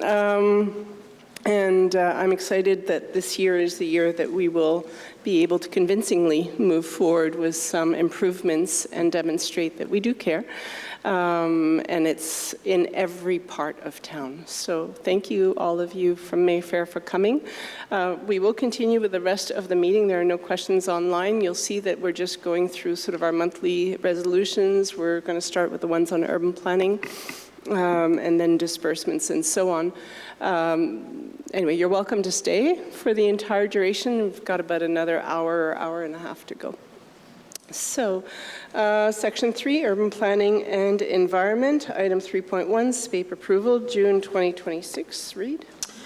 Okay, so whereas the requests were received by TPAC at the meeting held on June 9th, 2026, this resolution is to approve the SPAPE of the following projects. 47 aired, modification to the approved SPAPE, unanimous decision. 69 Selkirk, modification to the approved SPAPE, approved by majority. 911 Main, modification to the approved SPAPE, unanimous approval. And 56 Beach, sign, unanimous approval. En français? Oui, alors la section 3, Urbanisme et environnement, le point 3.1, approbation des PIA pour le mois de juin 2026. Considérant que les demandes ont été analysées par le CCU lors de la rencontre du 9 juin 2026, alors la présente résolution vise à approuver le PIA relatif aux demandes suivantes. 47 air, modification au PIA approuvée, approbation à l'unanimité. 69 Selkirk, modification au PIA approuvée, approbation majoritaire. 911 Main, modification au PIA approuvé, approbation à l'unanimité. Et le 56 Beach, enseigne, approbation à l'unanimité. Merci. Do I have a mover to my left? Reed Thompson. And to my right, Andrew Duma. Are there any objections to this resolution? Please raise your hand. There are none. It is carried unanimously. Item 3.2, 69-73B Cameron, SPAPE sign. Read. Whereas a certificate of authorization request was received for a sign at 6973B Cameron, whereas bylaw number 571 concerning site planning and architectural integration programs, or the SPAPE, indicates objectives and criteria to fulfill for this type of permit application, whereas the Town Planning Advisory Committee's recommendation by majority to refuse the SPAPE in support of the Certificate of Authorization request, whereas the following criteria are not met. Prioritize signage that respects the architectural character of the building and installation locations, and prioritize the use of materials, shapes, and colors that harmonize with the building facades and respect its volume and architecture. This resolution is to refuse the SPAPE of the Certificate of Authorization request for the sign at 6973B Cameron. Merci en français. Point 3.2, 69-73B Cameron, PIA enseigne. Considérant qu'une demande de certificat d'autorisation a été reçue pour une enseigne au 69-73B Cameron, considérant que le règlement numéro 571 sur les plans d'implantation et d'intégration architecturale, PIA, indique que des objectifs et critères à respecter pour une demande de ce type, considérant la recommandation majoritaire du Comité consultatif d'urbanisme de refuser le PIA relatif à la demande de certificat d'autorisation, considérant que les critères d'évaluation non remplis sont les suivants: privilégier une enseigne qui respecte le caractère architectural du bâtiment et du lieu, privilégier des matériaux, une forme et des couleurs qui s'harmonisent à la façade et respectent son volume et son architecture. La présente résolution vise à refuser le PIA relatif à la demande de certificat d'autorisation pour le 69-73B Cameron. Merci. Do I have a mover to my right?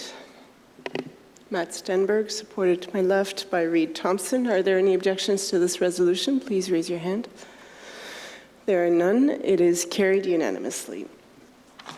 Item 3.3, 56 Beach, SPAPE sign. Read. So this is a second sign for 56 Beach. There are two, just so that we're clear. Whereas a certificate of authorization request was received for a second sign at 56 Beach, whereas bylaw number 571 concerning site planning and architectural integration programs indicates objectives and criteria to fulfill this type of permit application, whereas the Town Planning Advisory Committee's unanimous recommendation to conditionally approve the SPAPE in support of the Certificate of Authorization request, this resolution is to approve the SPAPE of the Certificate of Authorization for the second sign at 56 Beach with the following condition: that the height of the sign be reduced in order to remove the lower rectangle and the word curling be added under the words Hudson number 115. En français. 3.3, 56 Beach, PIA enseigne. Considérant qu'une demande de certificat d'autorisation a été reçue pour une enseigne au 56 Beach, considérant que le règlement numéro 571 sur les plans d'implantation et d'intégration architecturale, PIA, indique des objectifs de critères et critères à respecter pour une demande de ce type, considérant la recommandation unanime du Comité consultatif d'urbanisme d'approuver conditionnement le PIA relatif à la demande de certificat d'autorisation, la présente résolution vise à approuver le PIA relatif à la demande de certificat d'autorisation pour le 56 Beach à la condition suivante: que la hauteur de l'enseigne soit réduite afin de retirer le rectangle inférieur et que le mot « curling » soit ajouté sous les mots « Hudson numéro 115 ». Do I have a mover to my left? Reed Thompson, supported to my right by Bob Johnson. Are there any objections to this resolution? Please raise your hand. There are none. It is carried unanimously. Darren, you look like you have a question.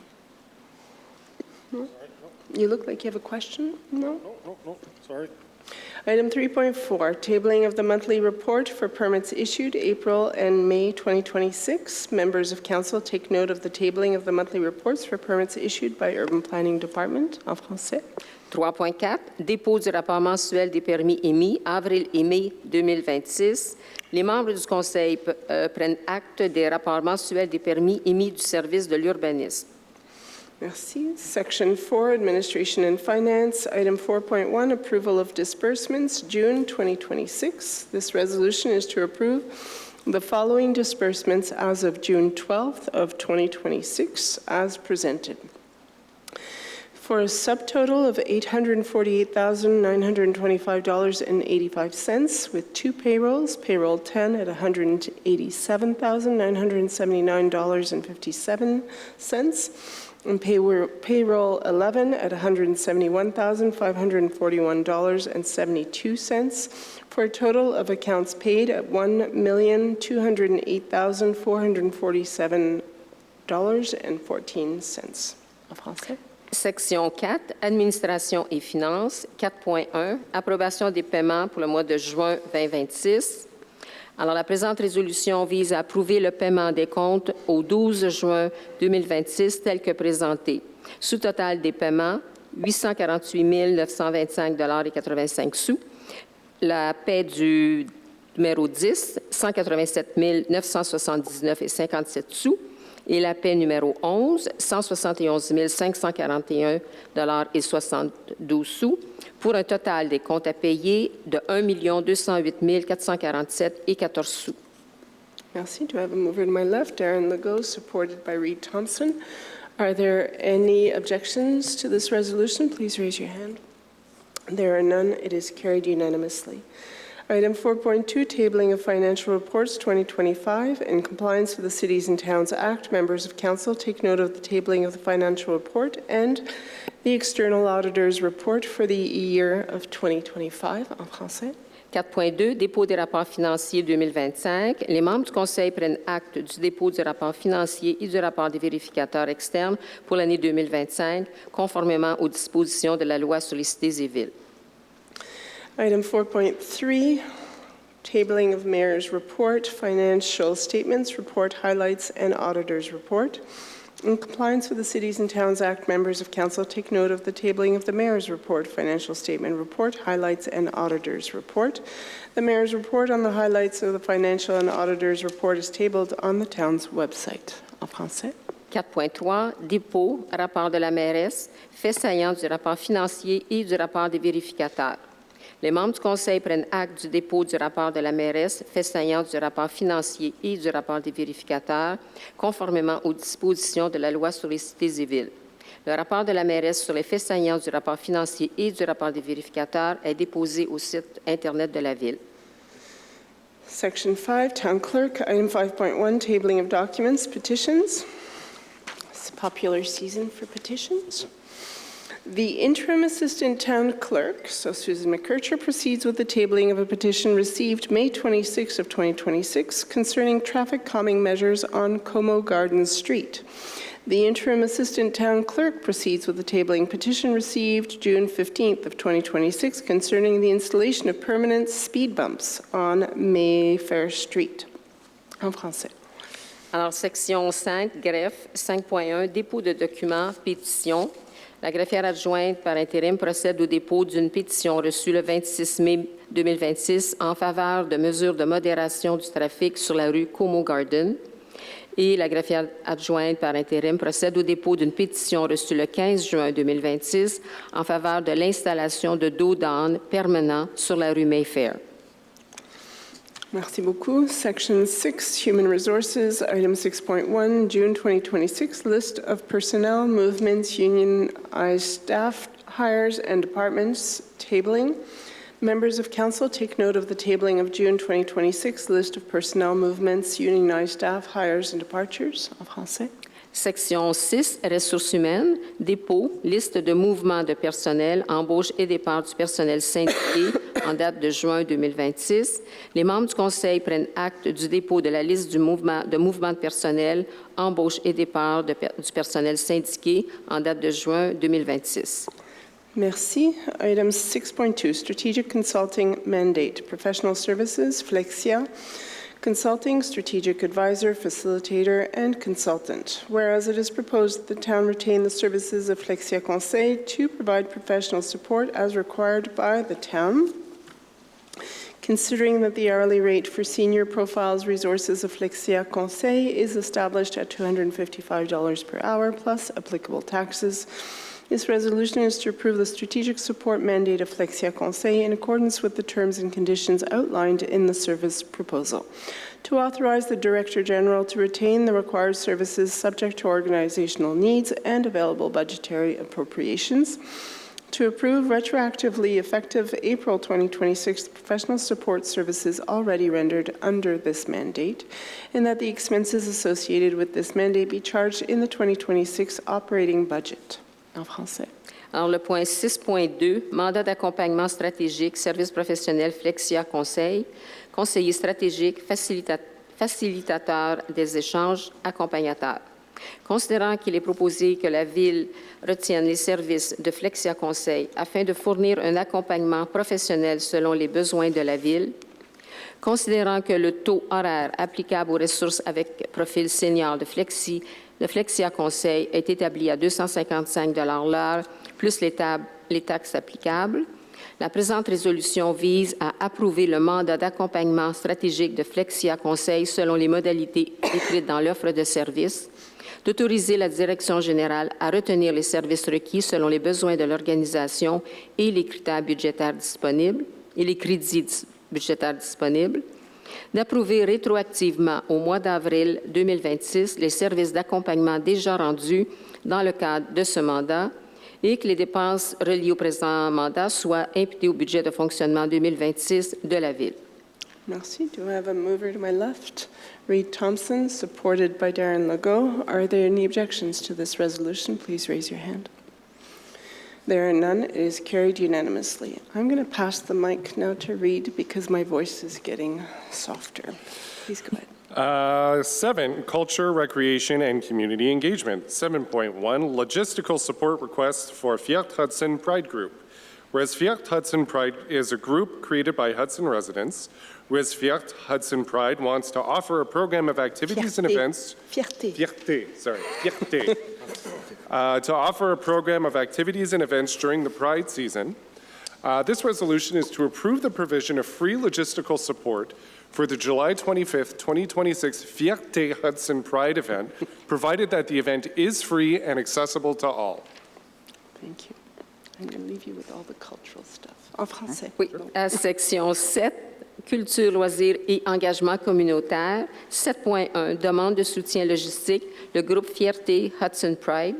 Considérant que le groupe Fierté Hudson Pride est un regroupement créé par des résidents d'Hudson, considérant que Fierté Hudson Pride désire offrir un événement gratuit durant la saison de la fierté, la présente résolution vise à approuver un soutien logistique gratuit pour l'événement du 25 juillet 2026 de Fierté Hudson Pride, sous la condition que celui-ci soit gratuit et accessible à tous.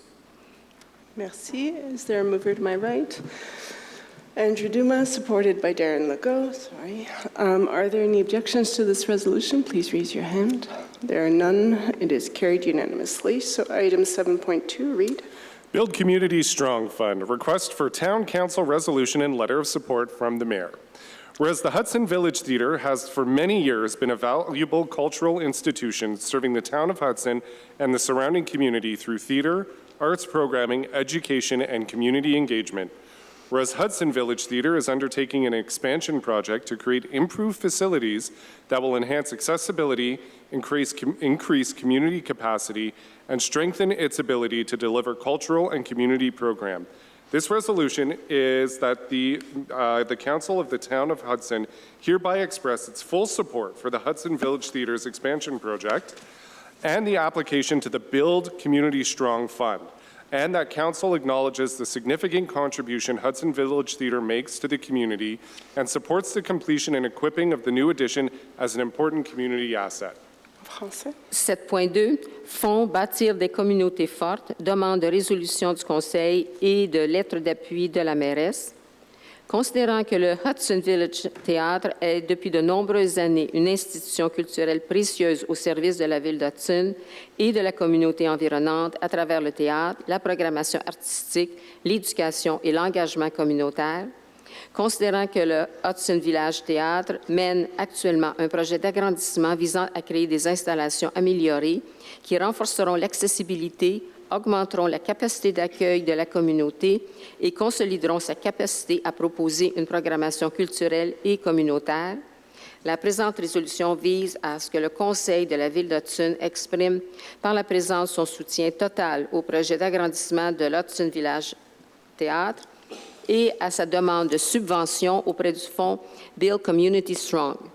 Que le Conseil reconnaisse la contribution significative de l'Hudson Village Théâtre à la communauté et soutienne l'achèvement et l'aménagement de la nouvelle extension qu'il considère comme un atout communautaire important. Merci. Do I have a mover to my right? Bob Johnson, supported by Matt Stenberg. I think everybody wants to support. I think you see that, Liz, right? Are there any objections to this resolution? There are none. It is carried unanimously. So thank you, Liz Corker is in the room. To the 6 people left online, there are 3 people left in the room.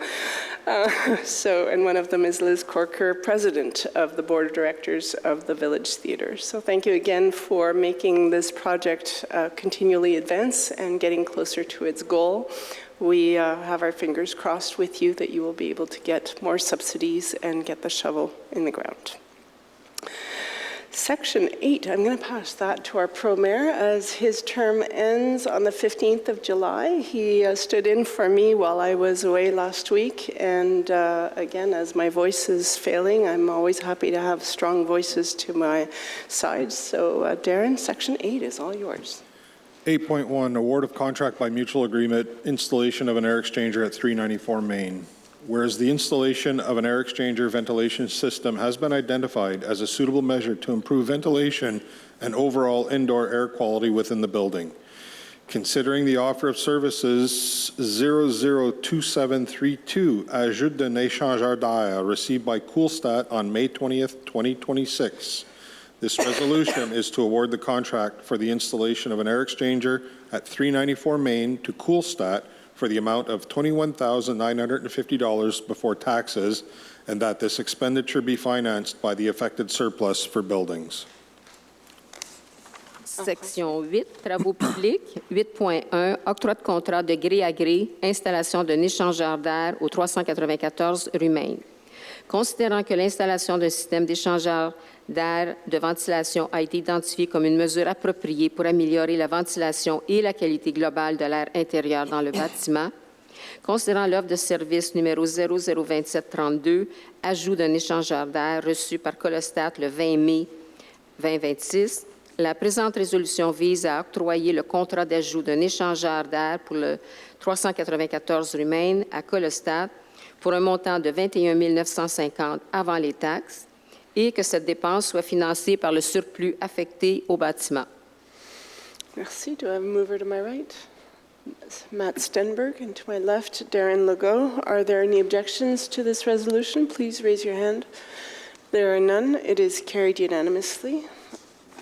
Continue with item 8.2.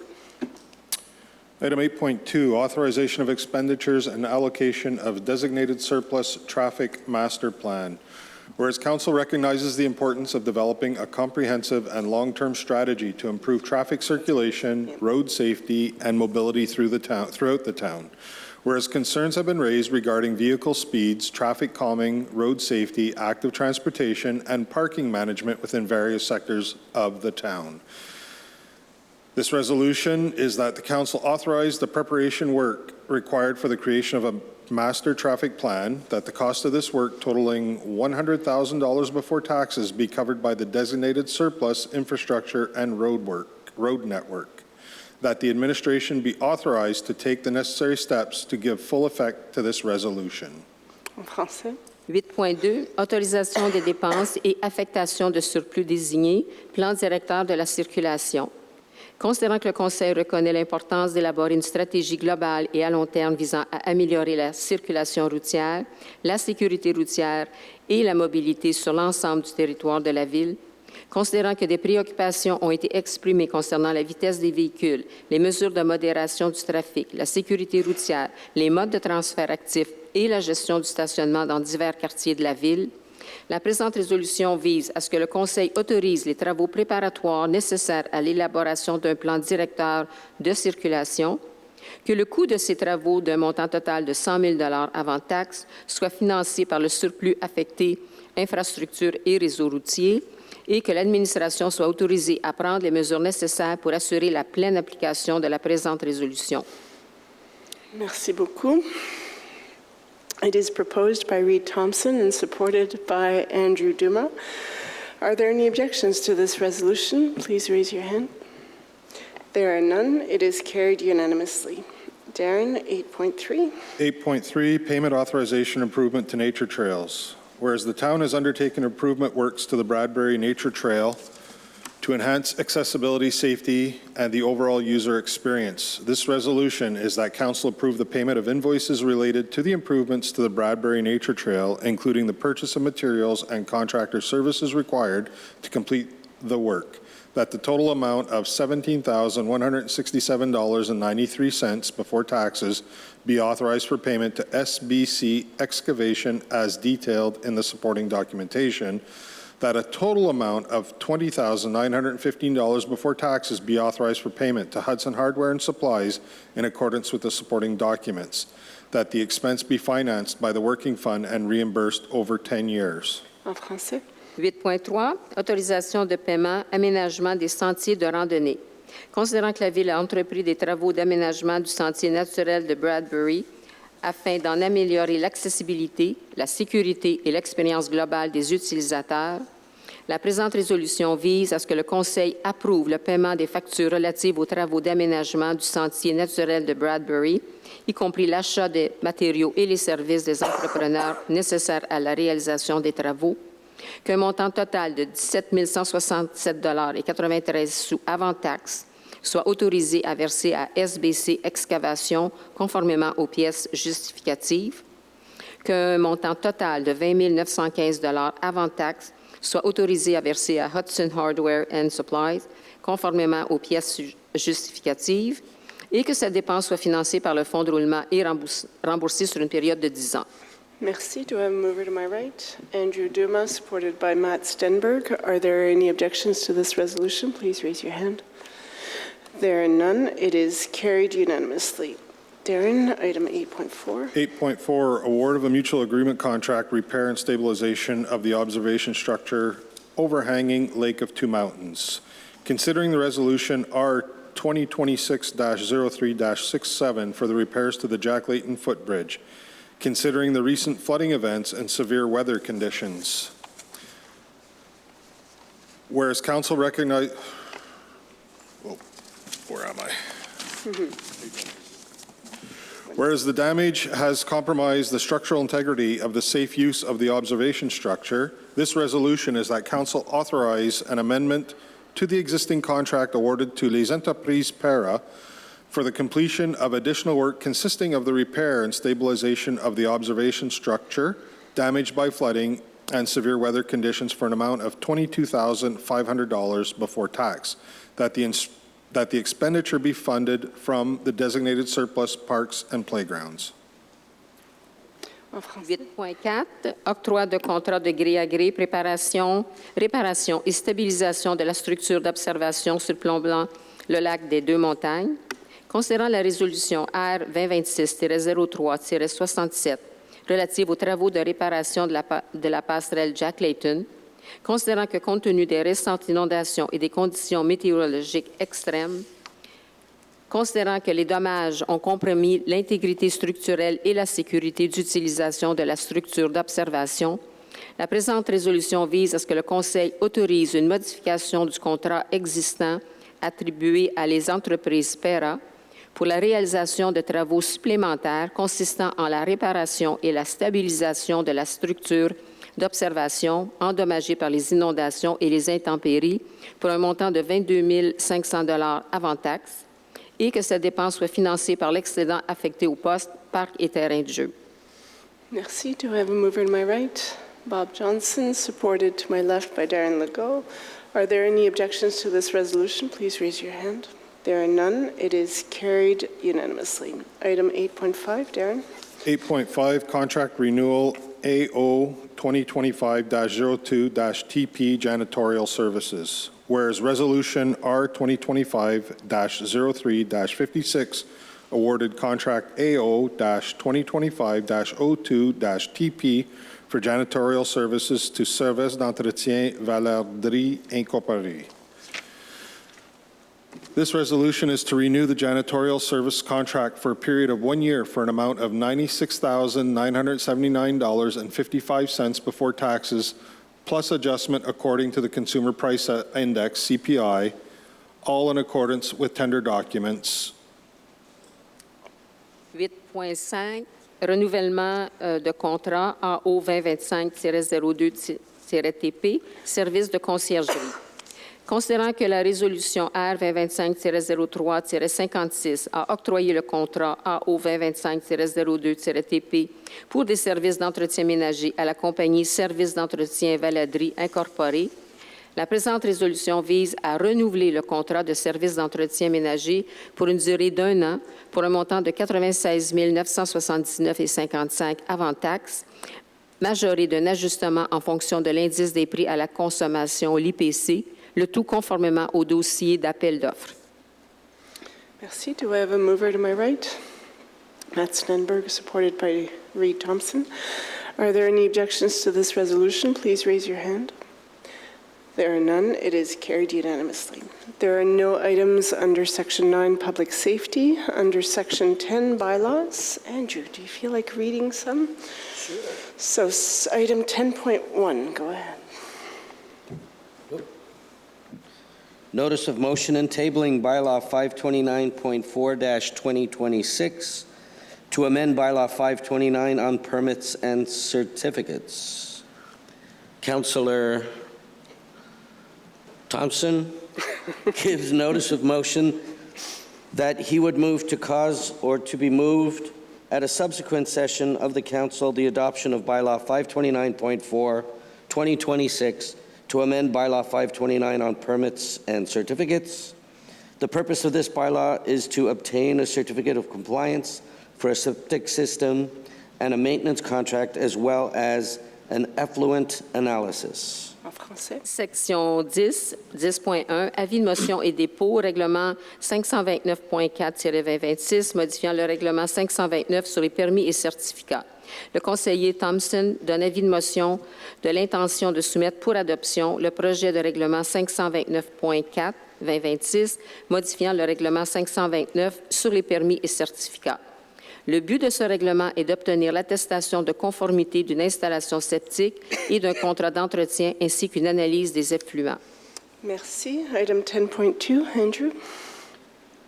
Notice of motion and tabling bylaw 783.1-2026 to amend bylaw 783-2025 on tariffs. Councillor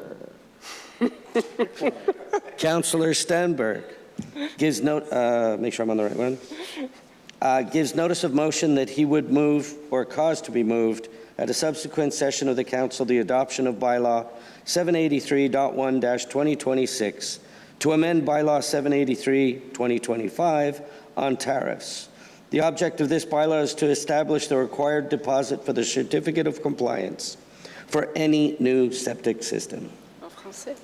10.2, avis de motion et dépôt, règlement 783.1-2026, visant à modifier le règlement 783-2025 sur la tarification.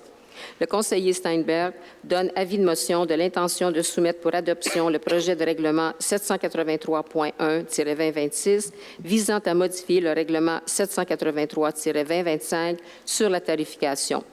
Et l'objet de ce règlement est d'établir le dépôt exigible visant l'attestation de conformité pour toute nouvelle installation septique. Merci. Item 10.3, since you're doing so well. I'll keep that going. Somebody can get ready. Notice of motion and tabling, bylaw 770.2-2026, to amend bylaw 770-2024 on the use of the Sandy Beach Nature Park and Beach. Councillor Thompson gives notice of motion that he would move or cause to be moved at a subsequent session of the council, the adoption of bylaw 770.2-2026 to amend bylaw 770-2024 on the use of the Sandy Beach Nature Park and Beach. The purpose of this bylaw is to prohibit swimming at Sandy Beach. En français. 10.3, avis de motion et dépôt, règlement 770.2-2026, modifiant le règlement 770-2024 sur l'utilisation du parc nature et de la plage Sandy Beach. Le conseiller Thompson donne avis de motion de l'intention de soumettre pour adoption le projet de règlement 770.2-2026, modifiant le règlement 770-2024 sur l'utilisation du parc nature et de la plage Sandy Beach. L'objet de ce règlement est d'interdire la baignade à la plage Sandy Beach. Merci beaucoup. Section 11, Section 11, there are no items, so it's other authorities. What would we usually include in other authorities? Anything. Anything, mais on a déjà new business. I think that our assistant town clerk had actually put it in for, there was some news about the CMM or other different files that would come up that you could actually add them into the MRC, or okay. That was her intention. I like it. I will try to prepare. I don't know, Darren, do you have anything for the MRC? No. I did go to the CMM's Commission on l'aménagement, what is it called? L'aménagement, culture et patrimoine. Where we received the report for the Agora, so the Agora 2026, and they're also where the Commission's working on the action plan for the implementation of the new PMAD. So these are incentive measures or programs or anything that might incite people to put in place better projects using the PMAD. So it's interesting in a way, but I really don't see that many opportunities, whether it is for this region or for Hudson. It is more to get people thinking about canopy and how to protect culture and heritage, how to densify better, which is not where we're at. But meanwhile, it's interesting to be thinking about that at a different scale. Otherwise, at the MRC, I had gone to the caucus, so poor Darren had to go to the actual council meeting without having gone to the caucus, which is always a bit like speed dating because the resolutions go by real fast. Anyone who's interested should go to an MRC meeting. They're open. They're 7 p.m., usually the third or fourth Wednesday of the month. I'm sure that Liz remembers going there herself when she was mayor. And the items on the table are literally winding down as summer is coming on board. But I will prepare something next month so that we can do a reporting on what's happening at the regional and the metropolitan area, because I think for anyone interested in joining council and eventually coming up to this level, I think it's really important that everybody get a good sense and a good feel for what the topics are. Karine came with me this month to a meeting on the refinancing or the distribution of the, how do we call it, the deficit for public transportation. So what I used to think was a $500 million a year deficit that had grown to $560 million a year is now somewhere around 760. And I'm going from memory, Karine, j'ai rien préparé, mais c'est très haut, c'est 700 millions par année because of the REM coming online.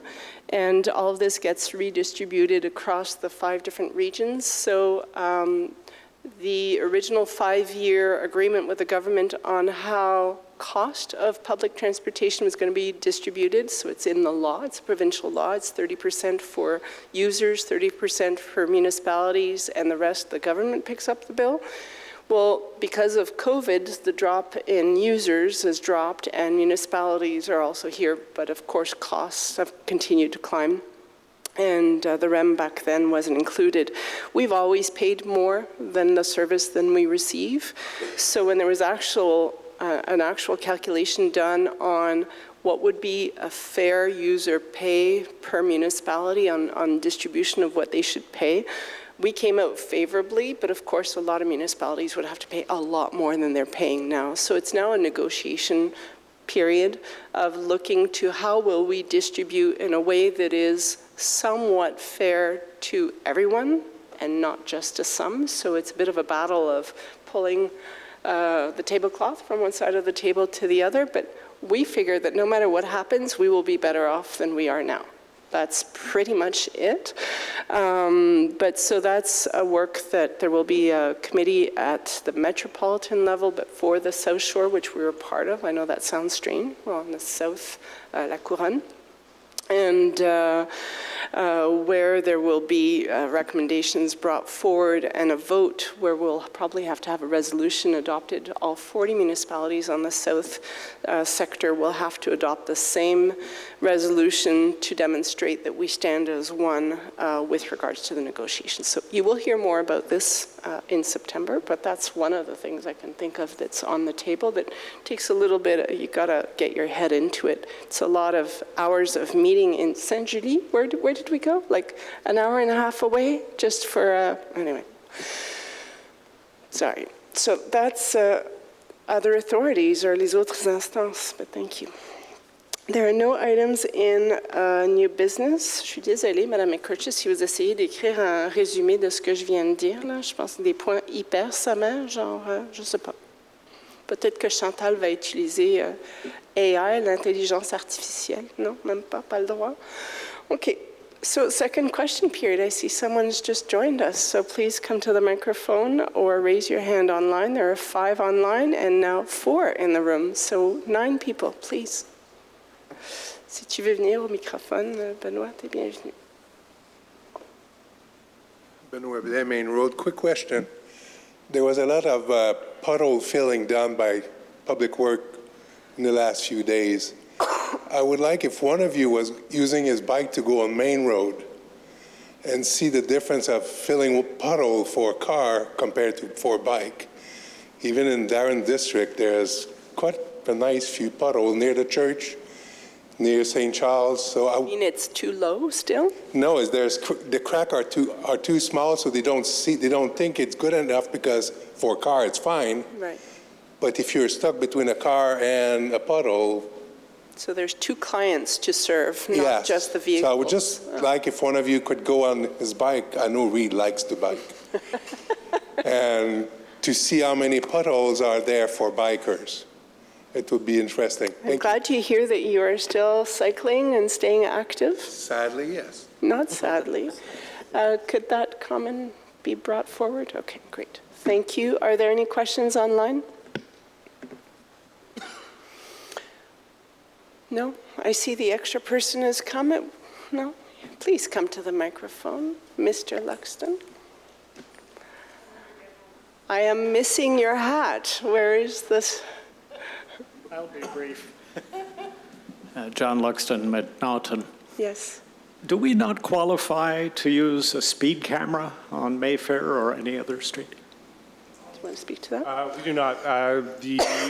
The photo radars and like the big radars that you see on the highway, that's provincial jurisdiction. About a year ago, we were informed that there's a pilot project taking place where they're going to try putting some of these speed cameras into municipalities. The SQ put our name down. Unfortunately, Montreal, it looks like Montreal is going to be getting all of those cameras. I will be asking for a follow-up on those anytime soon to see if maybe we can get at least one, because we do have issues, at least on Bellevue, with the ferry when it finally opens. But speed cameras where tickets can actually be issued would be a huge benefit for municipalities. I think this is the answer. This is a really hot item for the people on Mayfair. And when you And listen to on them. Cameron as well, right? Well, So it's a little bit everywhere. And on Bellevue and on Main, so. Yeah. And on multi-living, Yeah. and on Main. Yeah. It's Como everywhere. Gardens. But yeah, no, a few municipalities have brought this up, and it's a challenge because it is provincial jurisdiction. I think part of the challenge comes from the fact that the revenue that is generated from the tickets go directly to the province. For Hudson, I don't foresee that being a huge issue. It's more just having the peace of mind knowing that people who are actively speeding in these hotspots will get a ticket in the mail. So I'm sure it would solve the issue and mollify the feelings that those residents have that this is taking far too long. Maybe you could ask them to support you with letters, phone calls, to put pressure on those authorities. What's the roadblock? What's the bottleneck? These people want action now. Being an electoral year, it's always a good, to bring up Very security. good point. We could adopt a resolution next month and bring that to the MRC. Yeah, send that over to Marilyn Picard. That's not a bad idea. Right? Oh, yeah. That's a great idea. Thank you very much. Very good. Yes? Follow-up? Second question? Yes. Can we talk benches? Please. I have a request in through the mayor. Do you want me to do the intro or do you want to do the intro? It's up Please to you. proceed. Mr. Luxton is a regular attendee of the Coffee with the Mayor and has been snow clearing the bridge from lower McNaughton to upper McNaughton, and suggested that that is one of the loveliest areas to be across the Vivary, and that would be a good location to have a bench placed there. And he has offered to purchase the bench and put it there. I believe that was what it was. So he'd seen some of the newer benches on Lakeview and wanted to know if there was either a spare there or to just know l'ordre de grandeur, so the price of those benches approximately, and bring this to council as an offer that he would like to gift to. That's how I took it. So correct me if I've made it wrong, but... Je peux vous offrir une subvention, disons. Une subvention, allez-y. You know. But please complete my sentence. Well, I think you've covered it, but it seems to me that a bench on the bridge would be ideal, but I can't do that. It's a town structure. I have some other ideas of things I'd like to accommodate someone who wants to sit and take a breather while walking up the hill. But on the bridge itself, I won't touch that. So, what does a bench cost? Well, first of all, that's a proposal that council is open to receive and have the town work on, is sort of how these items have been brought to us. So that's something that now that you've heard it, I will have you think about it, and if we can speak about it at the next council caucus meeting.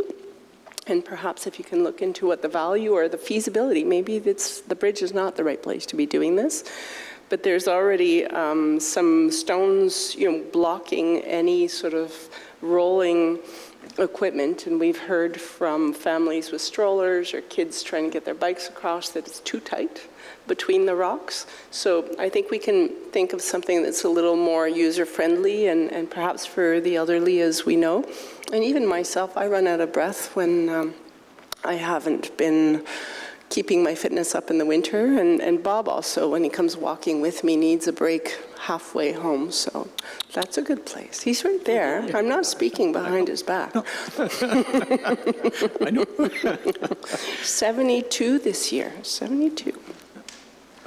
The technical reason, of course, that I wouldn't put something on the bridge is that it invites someone picking it up and tossing it over, and a town installation would be bolted. Yeah. I can't do that. So Yeah, no, I think that's a good point. It goes along as well with the question from someone at the front row before you came, who was proposing that there be a bench between Sauvé's and the pool, because often they sort of need to stop midway.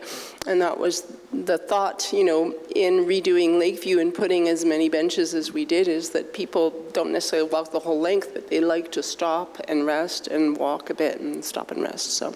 Je suis d'accord avec tout ça. Très bien. Donc, thank you so much. Thank you for your question. Item 13, come on, Matt, it's your turn. And I sorry, Bob, I don't have a resolution for you tonight. All right. Adjournment of meeting.